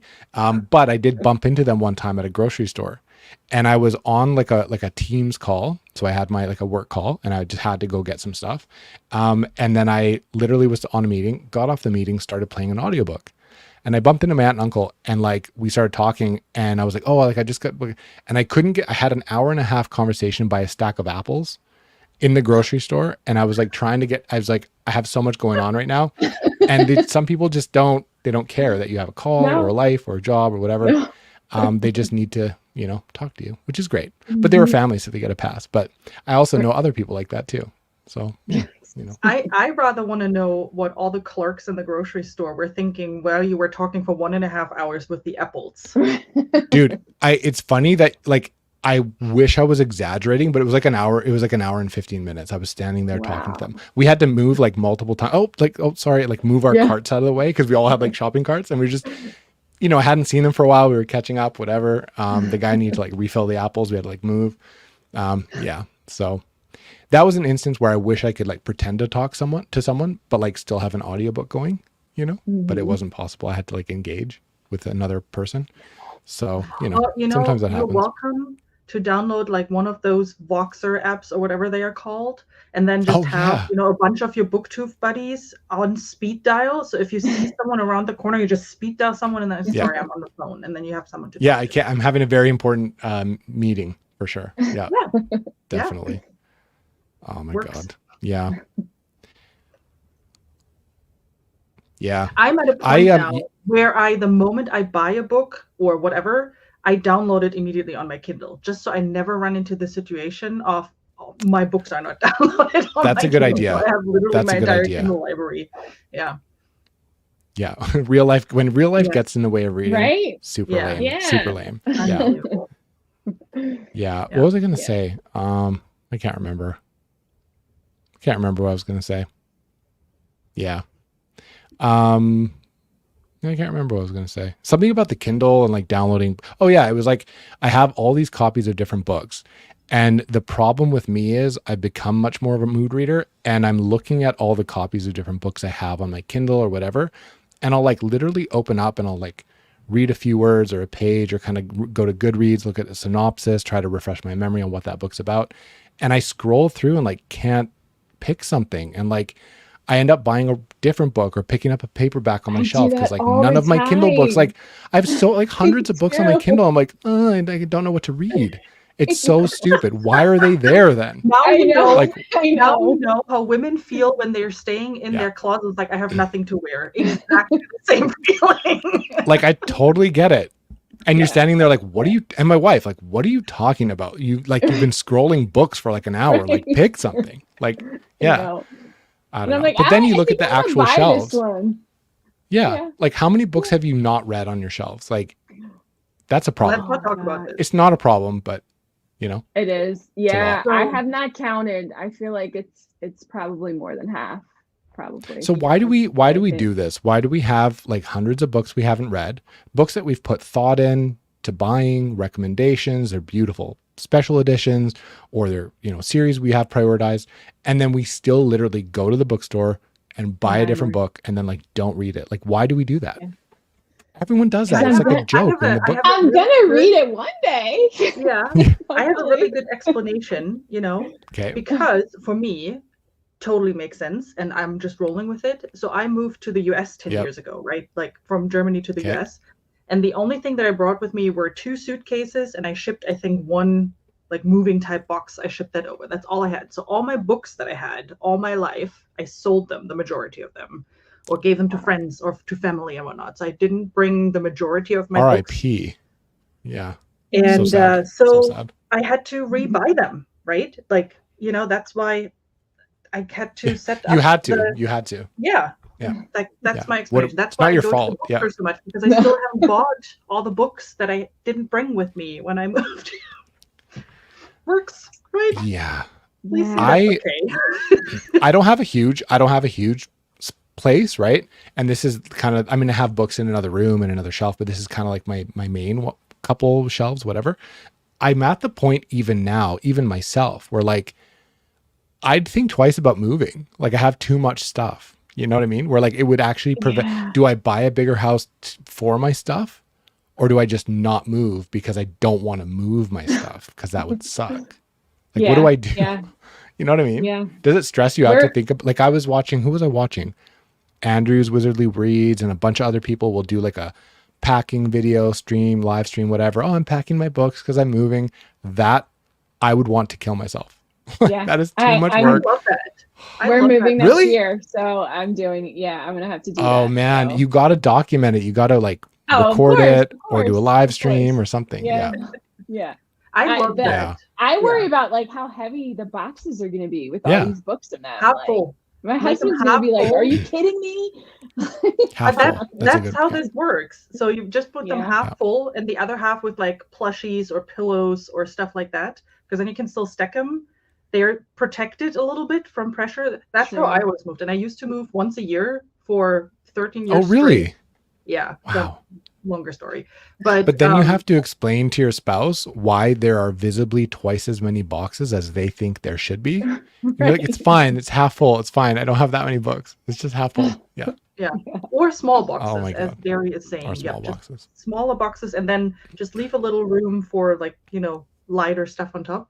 I love That's a that good idea. because that was the moment, we all have huge, like, Yeah. I don't know what half of the books on my shelves are. So in that moment, you pack your stuff. Reacquainted. Like, Yeah. oh, Didn't know that I happened. had Oh, this, cool. yeah. And you just, it's like That's other funny. people go through photo albums when they move. It's like, I haven't seen this in a while. Let me look at I look at the books that I have. Like, I remember reading this. This was awesome. Nice. That's so funny. Yeah. Do you Oh, do you guys like buy? Yeah, I know. Interesting, right? Do you guys buy a lot of physical? I mean, you guys both read a lot of physical, and Venus, you haul books all the time. Like I see either library books or whatever. Like you do haul physical books. Do you guys still buy as many as you once did, or are you guys shifting to a different medium now a little bit more? Like I'm doing a lot more ebook. It really needs to be a book that I know that I'll love, or a series I want to collect, or an author I know that I'm already going to like. Sometimes I take a chance, whatever, or a special edition. Otherwise, I'm going to just do the ebooks for now until I fall in love with it and then maybe want to own it, right? But yeah. I think speaking of moving, because I know that we're moving, I'm trying to just buy more ebooks or get library books. So the books Yeah. that I buy now are books that I absolutely know that I need like to Yeah, have, which yeah. hasn't been too many. So I'm actually using my Kindle and buying ebooks. I just hate that ebooks are like almost the same price as a hardcover. Like what the heck? Like sometimes That's it's so more. I've had it where I'm frustrating. like, oh, I can just save $2 and buy the whatever. Like I'll just buy it, Right. I guess. I Right. don't have a chance or a choice. Yeah. Yeah. Yeah.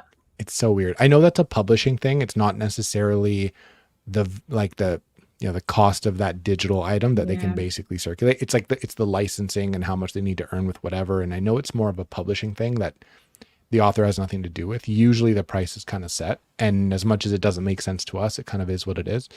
But sometimes I've been shocked. Like I've seen Yeah. ebooks for like $30. Well, Canadian, like Oh, I don't think $30. I've ever. Oh, And I'm like, wow. the hardcover is like $30. Like, why would I ever do this? Yeah, it's usually a very Yeah. popular series book or brand new or whatever. And then usually they get discounted, but it's crazy. Yeah. Yeah, totally. Yeah. And I was laughing at Ben's comment too. Like, literally, if I'm going to do a chore for like 10 seconds, like I need to like Me put in my audio because that's time that I could be using. Yeah, like, oh, I'm going to do the dishes. Boop, like done. Yep. Yeah, it just is what it is. 100%. I'm not 100%. wasting 5 minutes Cooking not listening dinner. to a book. What are you talking about? Yeah, 100%. It's almost like I can't not have something going. If it's not music, then But- it's an audiobook. Like it has to be. But if I'm something. cleaning or I'm cooking and I have stuff on my hands and I need to like rewind, like I don't know, I'm like, oh man, I got like oil on my hand. Like, what do I do? And so I like need my phone on there to like elbow rewind, because it's or like hit it gross. with your knuckle or So. something. Yeah, exactly. Totally. I do that with YouTube videos. So I don't listen to Yeah. audiobooks as much. Hmm. As I read most of my stuff physically or on Kindle. So I listen to YouTube videos because that's then my time when I can Totally. finally get through my Yeah, watch later. I do list that is too. way too long. Absolutely. Yeah. Yeah. Absolutely. So Yeah. weekend is Yeah. usually errands and whatnot. So anytime, laundry, dishes, whatever, that's when I listen to those YouTube videos. And then try to comment, Yeah. like pausing in the middle of things and then write the comment before I forget it. Right. Stuff like that. Yeah. Yeah. It's hard Yeah. to keep up with YouTube. There's so many channels, so many booktubers So that I many. follow. Yeah. It's just like, and I want to watch everything from everyone. And I'm like, it's very difficult. Yeah, there's a lot. How much, like, would you say Booktube is your primary YouTube usage, or do you guys watch videos on other things, other hobbies. And actually, before we get to that, actually, maybe after, I'll talk to Fina about how your channel started, because it's kind of interesting, because it wasn't about books, was it? Right. At Yeah. the beginning. Interesting. Okay. But yeah, do you guys watch a lot of YouTube on other things? Like Yeah. I watch fishing videos and cooking videos, but books Yeah. are like the biggest. Yeah. Books is a priority. Yeah, Priority. that's most of what's in my feed. Yeah. Yep. So Yeah. me, if only I watch, it's 100% books. But instead of watching TV shows and whatnot, my husband and I watch a lot of YouTube.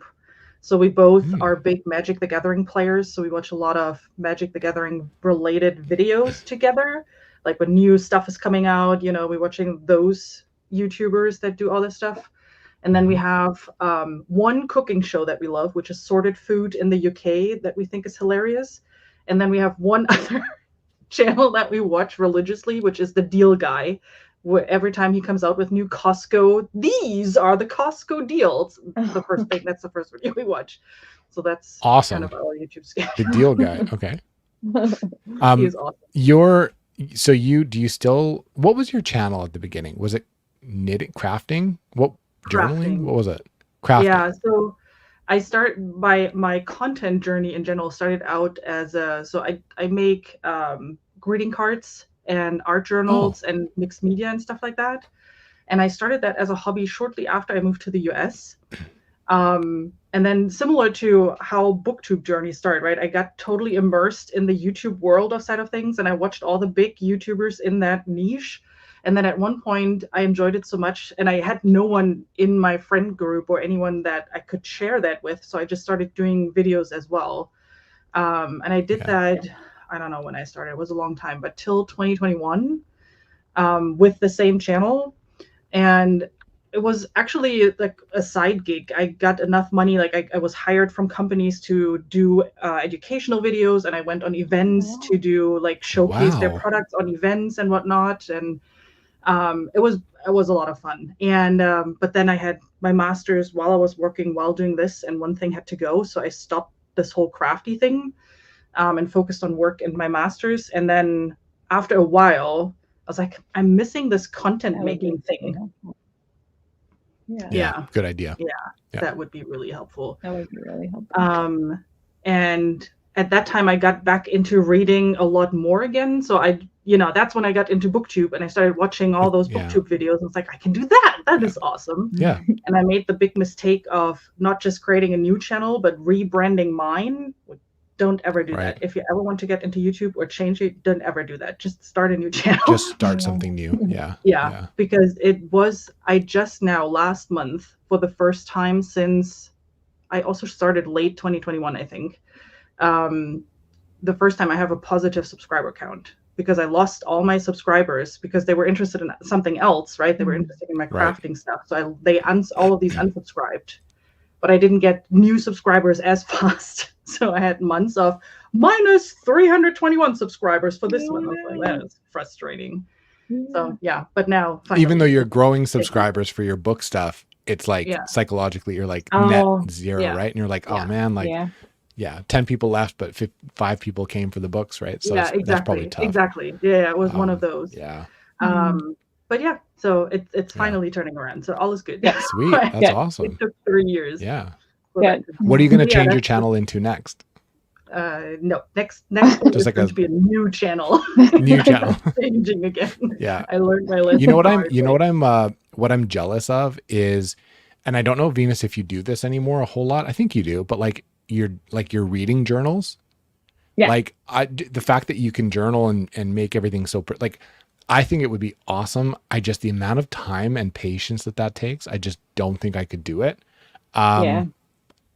Why do you do it? Like, do you enjoy that process, or do you like to look back at them, or almost like a craft book, right? You would look back at it. Yeah. Some people, right. It's how, like, instead of using spreadsheets, it's how I guess it's just old school. I like to have paper and pen, and I've always liked to like draw and sketch and tape scrapbooking and stuff. So mine is not like an artsy, aesthetic, beautiful, like earth tone, hand lettering. Yours are cool looking, but Mine is like do look great. I 90s love it. themed, like that's maybe that's why I like it. There's a lot of colors, neon yeah, highlighters, it's like like wild looking. yeah, Yeah. yeah, But I was like, should I post this? Because people are so used to seeing like the pretty ones. But I was like, no, there's got to be other people like me that just yeah. throw Those are shit in a boring. journal.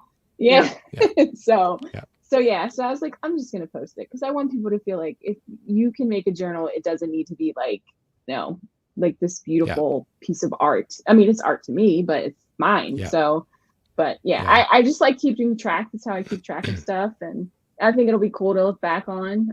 This is the first year that I've actually almost finished. I usually stop like halfway through the year, but yes, keep going. It's going to be full this year, so I'm excited. Sweet. I love it. How are you guys? How are you guys doing with your reading? Do you guys set like Goodreads reading goals or whatever? Like everyone uses Goodreads, right? Yeah. Yeah, I didn't. This year's been interesting, so I didn't read a whole lot at the beginning of the year. I mean, I did, but I didn't. Kind of came back to Booktube like in the middle of the year, and then I started reading more. And that's kind of what propelled me to come back, is I was reading a little bit more and organically kind of in the mood again. So this year I kind of handicapped myself a little bit with a bit of a delay or a break. But are you guys doing okay with your, like, what's your goal? Like Venus, your goal is probably like 500 books a year. Ridiculous. It's 100. I'm at like I think 85 right now, so like 9 I'd love books to read ahead 100 or books something a like year. that. Yeah. Yeah. So it's been I'm on track. So I'm ahead a little bit. So yeah. That's awesome. I guess if you think about it, it's not crazy. It's like what, like 2 books a week? You know what I mean? To get to 100 kind of thing. Like it's not crazy, especially if you audiobook. I know people that audiobook while they work. Yeah. I would love to do that. I could fly through books like that. But yeah, for me, it's like a book a week. If I hit 50, 52 books, 55, 60, somewhere there, I would love it. I don't think I've ever hit more than 50. I don't think I ever have.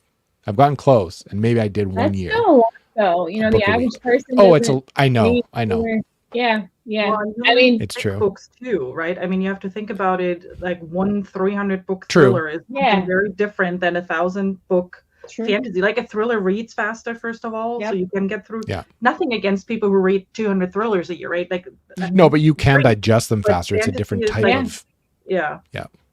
And like 1,000 page Brandon Sanderson just doesn't read as fast. Yeah. Like my 85 books are not all fantasy books. Like it's true. There's a lot it's of true. there's a lot of thrillers in there. I actually, so I don't read. It's so weird. Like when I think about this, I don't like short story collections, but I've started reading like novellas that are like 90 pages that are by themselves. Which it helps get the count up. They're mostly horror books, though, like horror novellas that I've been really, and they're on Kindle Unlimited. Like they're quick, little, easy. Yeah. I almost feel like totally.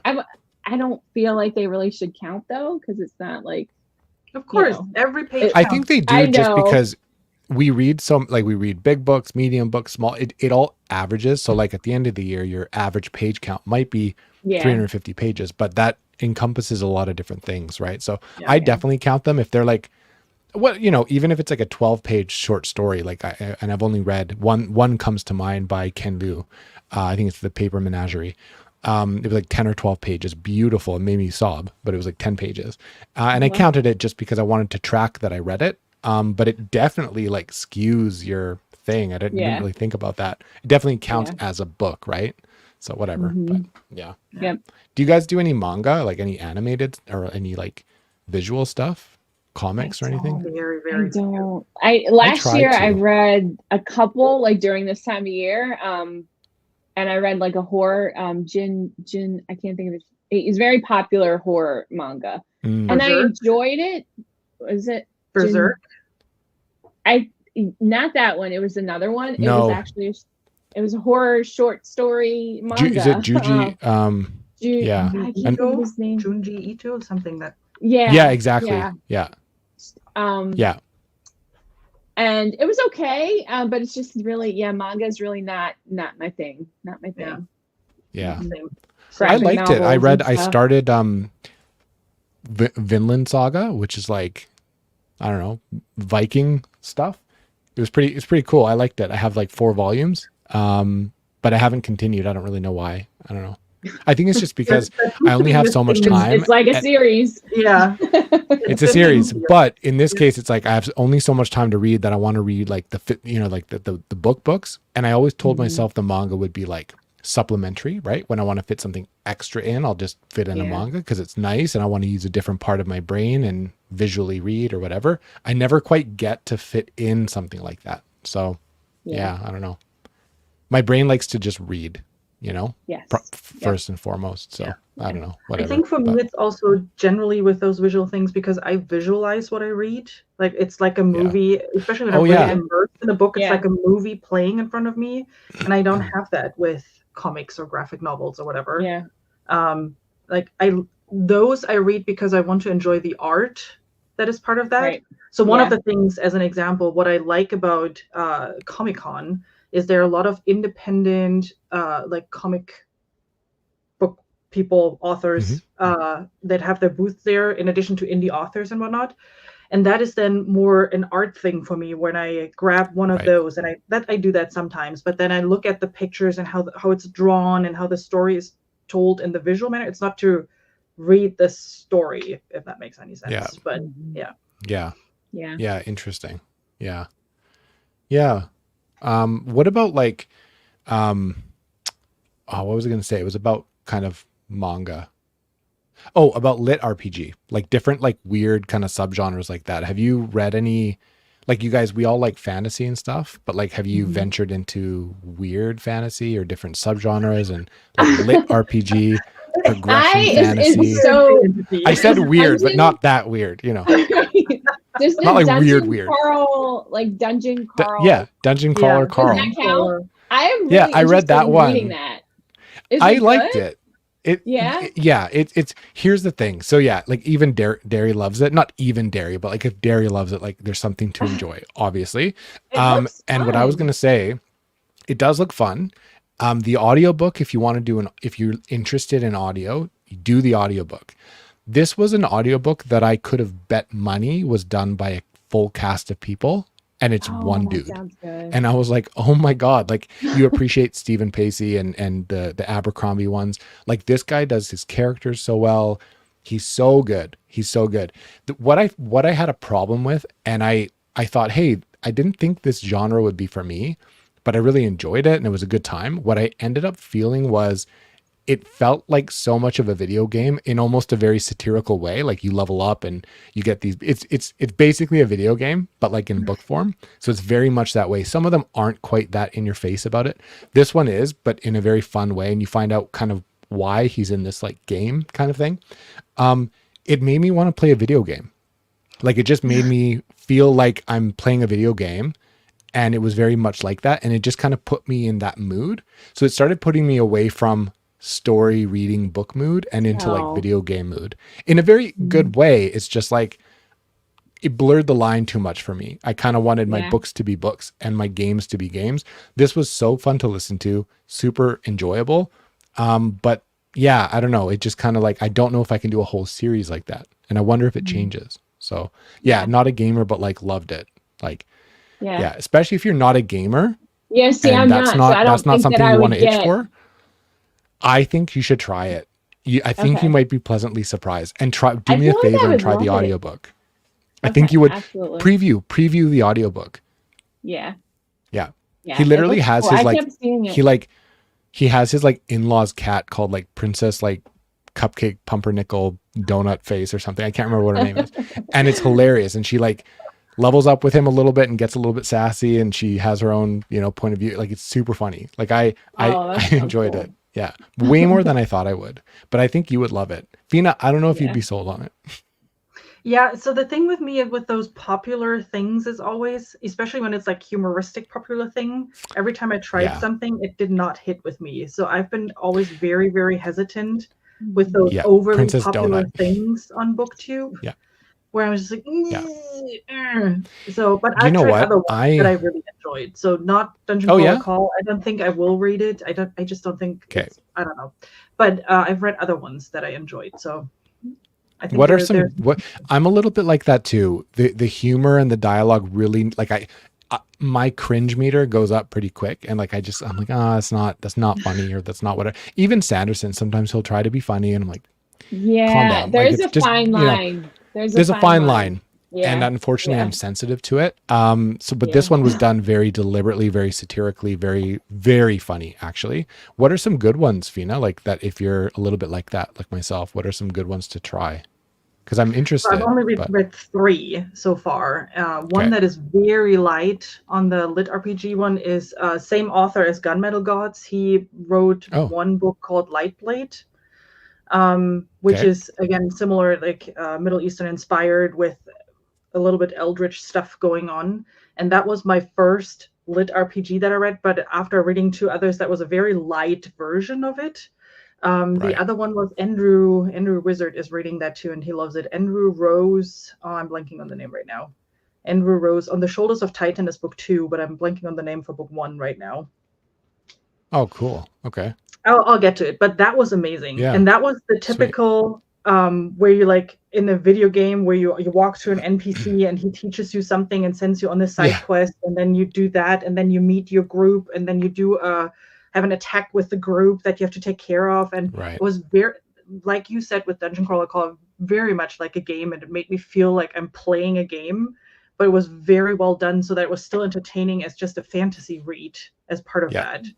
Yeah, cool. but Yeah. it's the There's a third one fine that I line read, for sure. yeah, was a bit too gamey for me, where it was just then the person walked over there, and then they walked back, and then they walked back to that place, and then they walked back, and they did that 3 more times, and it was explained in detail, like in a game that you would do, right? If you have a quest, you go back and forth a couple of, and that was literally described that way in the book, and that was the point where I was like, that is a bit too much for me. I mean, it was still interesting, the characters were fun, but it was just a bit too much of that. But yeah, like Ben says, I think the end of book 3 in the Dungeon Crawler Carl series, I guess it begins to feel very like, I kind of had that experience with Dresden. If you guys have ever read Harry Dresden, whatever, like the first couple books or whatever.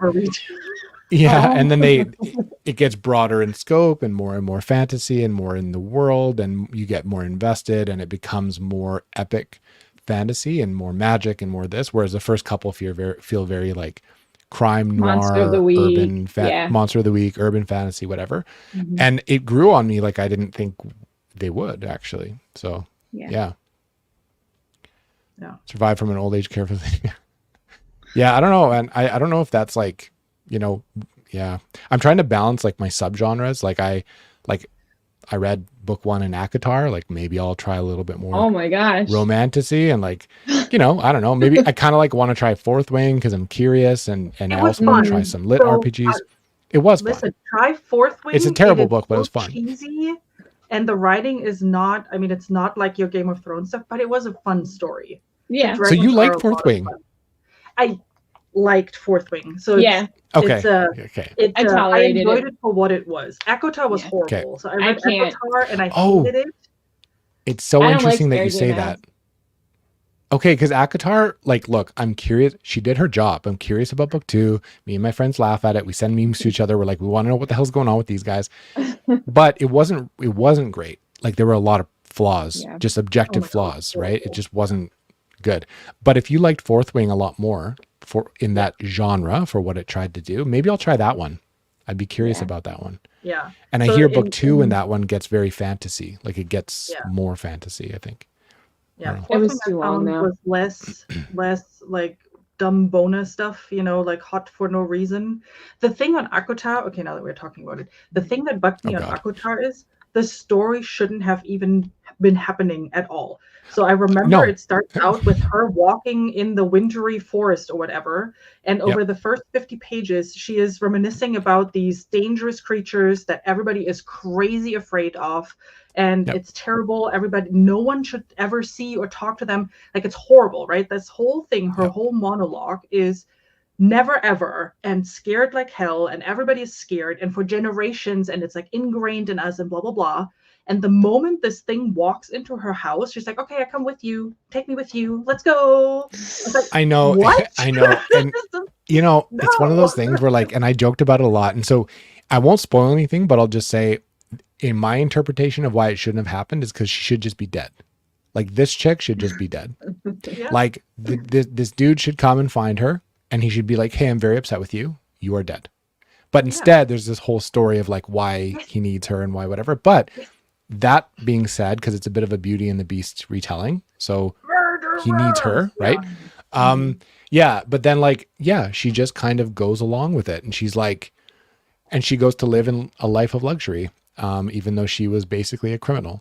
And so it's bizarre. It's a little bit bizarre. There's plot holes, there's conveniences, there's she's very annoying as a character. She does things and says something like literally again, I won't spoil anything for all my subscribers that like are diehard Sarah J Maas fans. But yeah, like I won't spoil it, but basically time and again they tell her like very strictly, hey, like don't do this. There are consequences. Like you don't trust me, you don't want to do this. And she just does stuff, you know? And then she's like, I'll just kind of do whatever I want. Yeah. They're not really there. No, you're right. You're right. So it's like, she's just going to do what she wants, you know? She's just kind of like a bratty kid. So, yeah. And Fourth Wing is not like that. So I actually read both books and I will read book 3. I mean, I didn't buy them with all the special, I just got it from my library and was happy with it. Right. But I'm actually looking forward to reading book 3. It's cheesy, it's fun, it's really fast paced, and it's your typical YA romance, and it's a nicer romance. I mean, it's still insta love and, you know, all that stuff that belongs with it. It's all insta love, like, whatever. Yeah, but it's sort of a bit side story with the dragons. They're really adorable, and how the dragons bond with each other is really adorable. And there is a bit more meat to it that actually makes sense to an extent. Yep.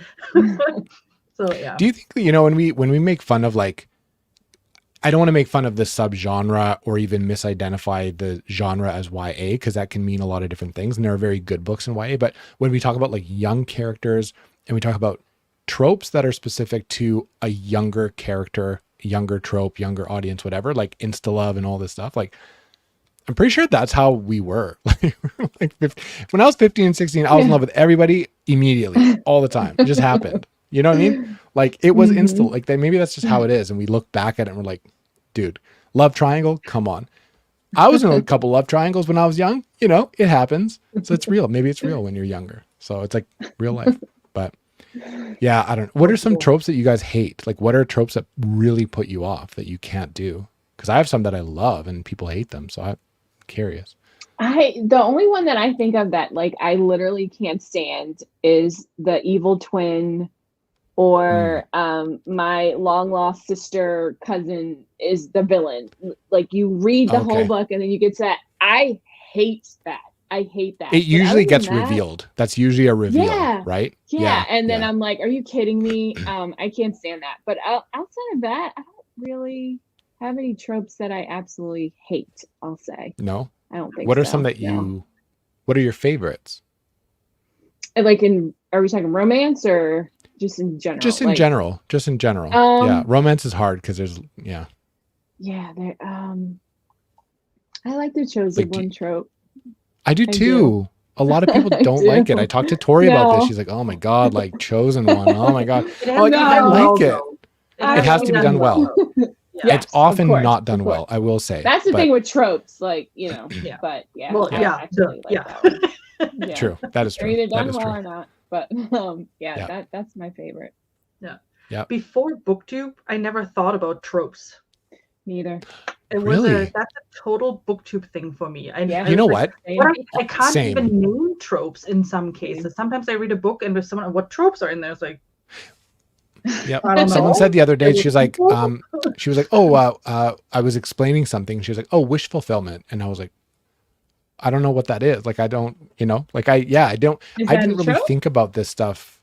It's like a thing that an author might use as a device or whatever. Like he'll just, you know, if he injects himself a little bit into the story, or if a character has something that just kind of happens.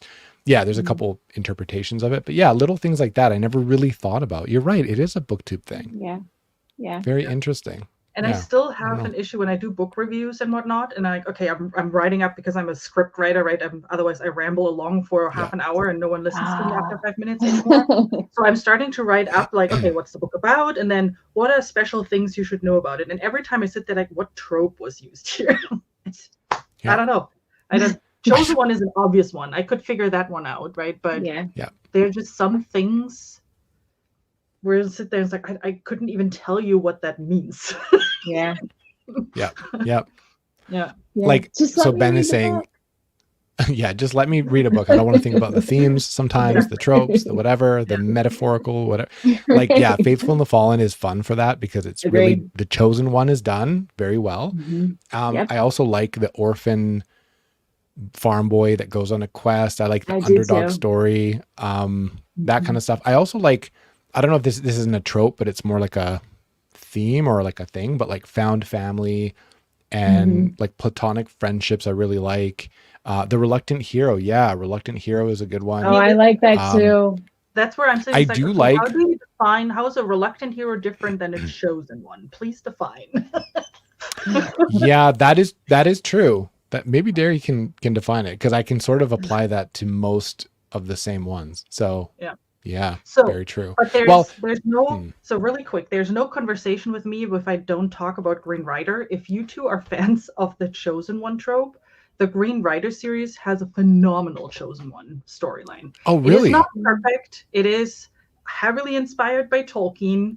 It has plot holes in it, especially in the first 1-2 books, but it is such a fantastic, wholesome, and later in the series, very dark epic fantasy story that no one talks about. Hang on, Well, this it's is not an true old anymore. series, Now right? more people talk about it, but it's great. Yeah, It's but it's something. older, right? It's older. So the first book was written 1998. It's Green Rider is Oh, the that's not first that book, bad. and it's not Okay. finished yet. So that's one of the things you need to know about. It's not finished yet, but book 8 should come out next year, and hopefully with book 9 Book she's 8? finally done. Yeah, they're easy reads, so it's not. Me and as Venus dense. are over here like, I don't know, man. It's too much. Another series? Oh my god. But The I Green do like the Rider. Chosen One. Yeah, by Kristen Britton is the author. Spirit of the Wood. Oh no, that's way. That's a further. short story. That's Green the Rider. latest short story that came out. So Green Rider is book 1. A lot of ratings. Do you guys put a lot of weight in that's ratings? The thing. It's a very niche fantasy series that has a cult following because it has been around for so long. But it's not like on social media. I'm always excited when I see someone talking about it because it's not a series that people read or talk about or whatever. So it's a very cult following type of fantasy series. It's hilarious. Well, Robin Hobb gave the first book 4 stars. So Robin Hobb likes it. I see some of my friends have rated it very low, like 2. And I'm like, that's what I'm saying. It's probably not. It's if you're used to, so don't expect a Game of Thrones or a Malazan type thing. Don't expect something like that because it's really not. And it, I love it. It's my favorite series ever, and all my books have totally subjective 5 stars. But if I, objectively talk about it, I'm fully aware of it having flaws. And it's her only series. She hasn't written anything else. So you see as the books progress, her writing gets better too, and her storytelling gets better too. And the first one are very typical fantasy, very typical medieval inspired. There are some convenience things happening and whatnot, but they are lovable characters. It has an amazing animal companion. And it starts out a bit younger. I think that's also a problem what a lot of the the boys the boys group has an issue with. It's a bit younger at the beginning, but it gets darker and more mature as the series progresses. Cool. And the best female main character ever. I've never read about a better female main character ever. Really? Yeah, I don't mind when the first few books aren't reflective of where the series is going to go, or if it feels or seems or must have been for publishing reasons derivative of something. That's not really, it's fine, it happens. But yeah, I don't know, that sounds very interesting. I think I'm going to check that one out and put that on that sounds interesting. There's some old series that I like that I don't know if I want to reread them because I don't know if they're going to hold up. I wanted to reread, I'll just read Heidi's comment. I just came across too many aristocratic characters using their feminine seduction. It was written so badly within the same chapter. I could not believe the editor let it stay. There's so many things that I read sometimes that how did this make it in? Or whose idea was this? I don't understand. But I was going to say about the Dragonlance books. I used to read those when I was younger. the Shannara books by Terry Brooks, which were very Lord of the Rings derived. Things like that, I don't know how they're going to hold up. I'm really reluctant to go back and reread stuff. The only thing that holds up and keeps my feelings every time and my nostalgia every time is Harry Potter. I feel the same and I enjoy it the same every single time. And I'm really worried to try that with like, even I tried to reread back in the day, the Narnia books. They were good. They just like didn't do the same thing for me. So I don't know. Yeah. Do you guys reread a lot? Like, do you have time to reread? Like, I don't really have time to reread, but Harry Potter is really the only one that I reread, and Game of Thrones, I reread that. But HP does. Really, 100%. that's not. Yeah, that's not, kind of there's it, not right? too many. Sometimes, if it's a Stephen King book that I haven't read in a really long time, I might read it. Like I reread Dreamcatcher and From a Buick 8. Oh, nice. Because I remembered those as being like favorites of mine when I was younger, so I just wanted to revisit them and see. Yeah, and did they hold up? I reread that too. Christine did 100%. That's like one of my favorite Stephen King books. I absolutely love Christine. Dreamcatcher did not. Dreamcatcher did not. From a Buick 8 did too, though. I still like that book the second time. You like the car ones? Interesting. Yeah, I do. That is weird. Yep. Yeah, it's funny. Yeah, interesting. I do reread. So especially since, like, I talked about Green Rider. That is one of the series I read every time when the next book comes out, because she has usually like 3-4 years between every book. So I reread. So you reread the whole series to catch up again. 7 of them? Yes. Yeah. So next year, I think. No, it's a quick read. So I do one a month, and it's fine. They are not dense, long books. But I did that. I just reread The Gunmetal Gods because book 4 came out. So I read book 1, 2, 3 in prep of book 4, just so I have, the reminder of everything that is happening. I had Stephen King. I reread a couple of those too, because I did a Richard Bachman read along with Jake from the Bookstore of like 2 years ago or so. So we read all the books, and I read most of them before. So I reread those, but yeah, thrillers generally I don't reread, or romance. Really. Oh, Thriller, and that's actually true. There's a romance author that I have reread, Susan Elizabeth Phillips. She read a series with a fictional football team, with a fictional NFL football team. And I've read those books multiple times because those are my favorite romance books. Oh, wow. But other than that, not constantly, but I do it every now and then. Because you have nothing else. This is my... Yeah, as if you have nothing else on the shelf staring you in the face. This is my eternal struggle is, do I wait for a series to get finished and enjoy them through the first time? Or do I waste time and have to reread one or two or multiple books every so often, right? Like, it's fun to read a book, like book 1, boom, it comes out, you love it, can't wait. But then you're probably going to reread it again, right? If it takes more than a year or so for the next book to go. So I don't know. Do you just wait, or do you jump in? Like, you wait now. Nowadays. Yeah. So I don't start series anymore. Like all these trilogies that came out or still are coming out, right? The trilogies are coming out left and right. I wait till the last book is out, because it happened way too often that even with with indie publish, it's even more so, because there's no pressure to deliver on a timeline, right? If you move it out, it's fine. But even in trade publish, things are being moved out, and there's not one book per year release. But even if it's one book per year, you forgot what happened a year ago. Totally. So I've stopped that. And like for book 1s that I really want to read, I have a big stack up there of book 1s, and I'm waiting for those series to finish, and then I pick them up and binge them. I do like summaries. I find the summaries aren't often great. Like the summaries aren't always great, but I do like when an author puts in a recap. So like Tad Williams, we talked about Memory, Sorrow, and Thorn. There's like a recap of book 1, but I think James Islington does that for the Lycanius books as well. And speaking of him, that was a situation where I was like, you know what? Of all the reviews, people, all the comparisons, and my experience with the Lycanius trilogy, like I think I'm going to really like his new series, the Hierarchy trilogy, which was The Will of the Many. I'm like, I think I'm really going to like this book. So I went out and I bought it.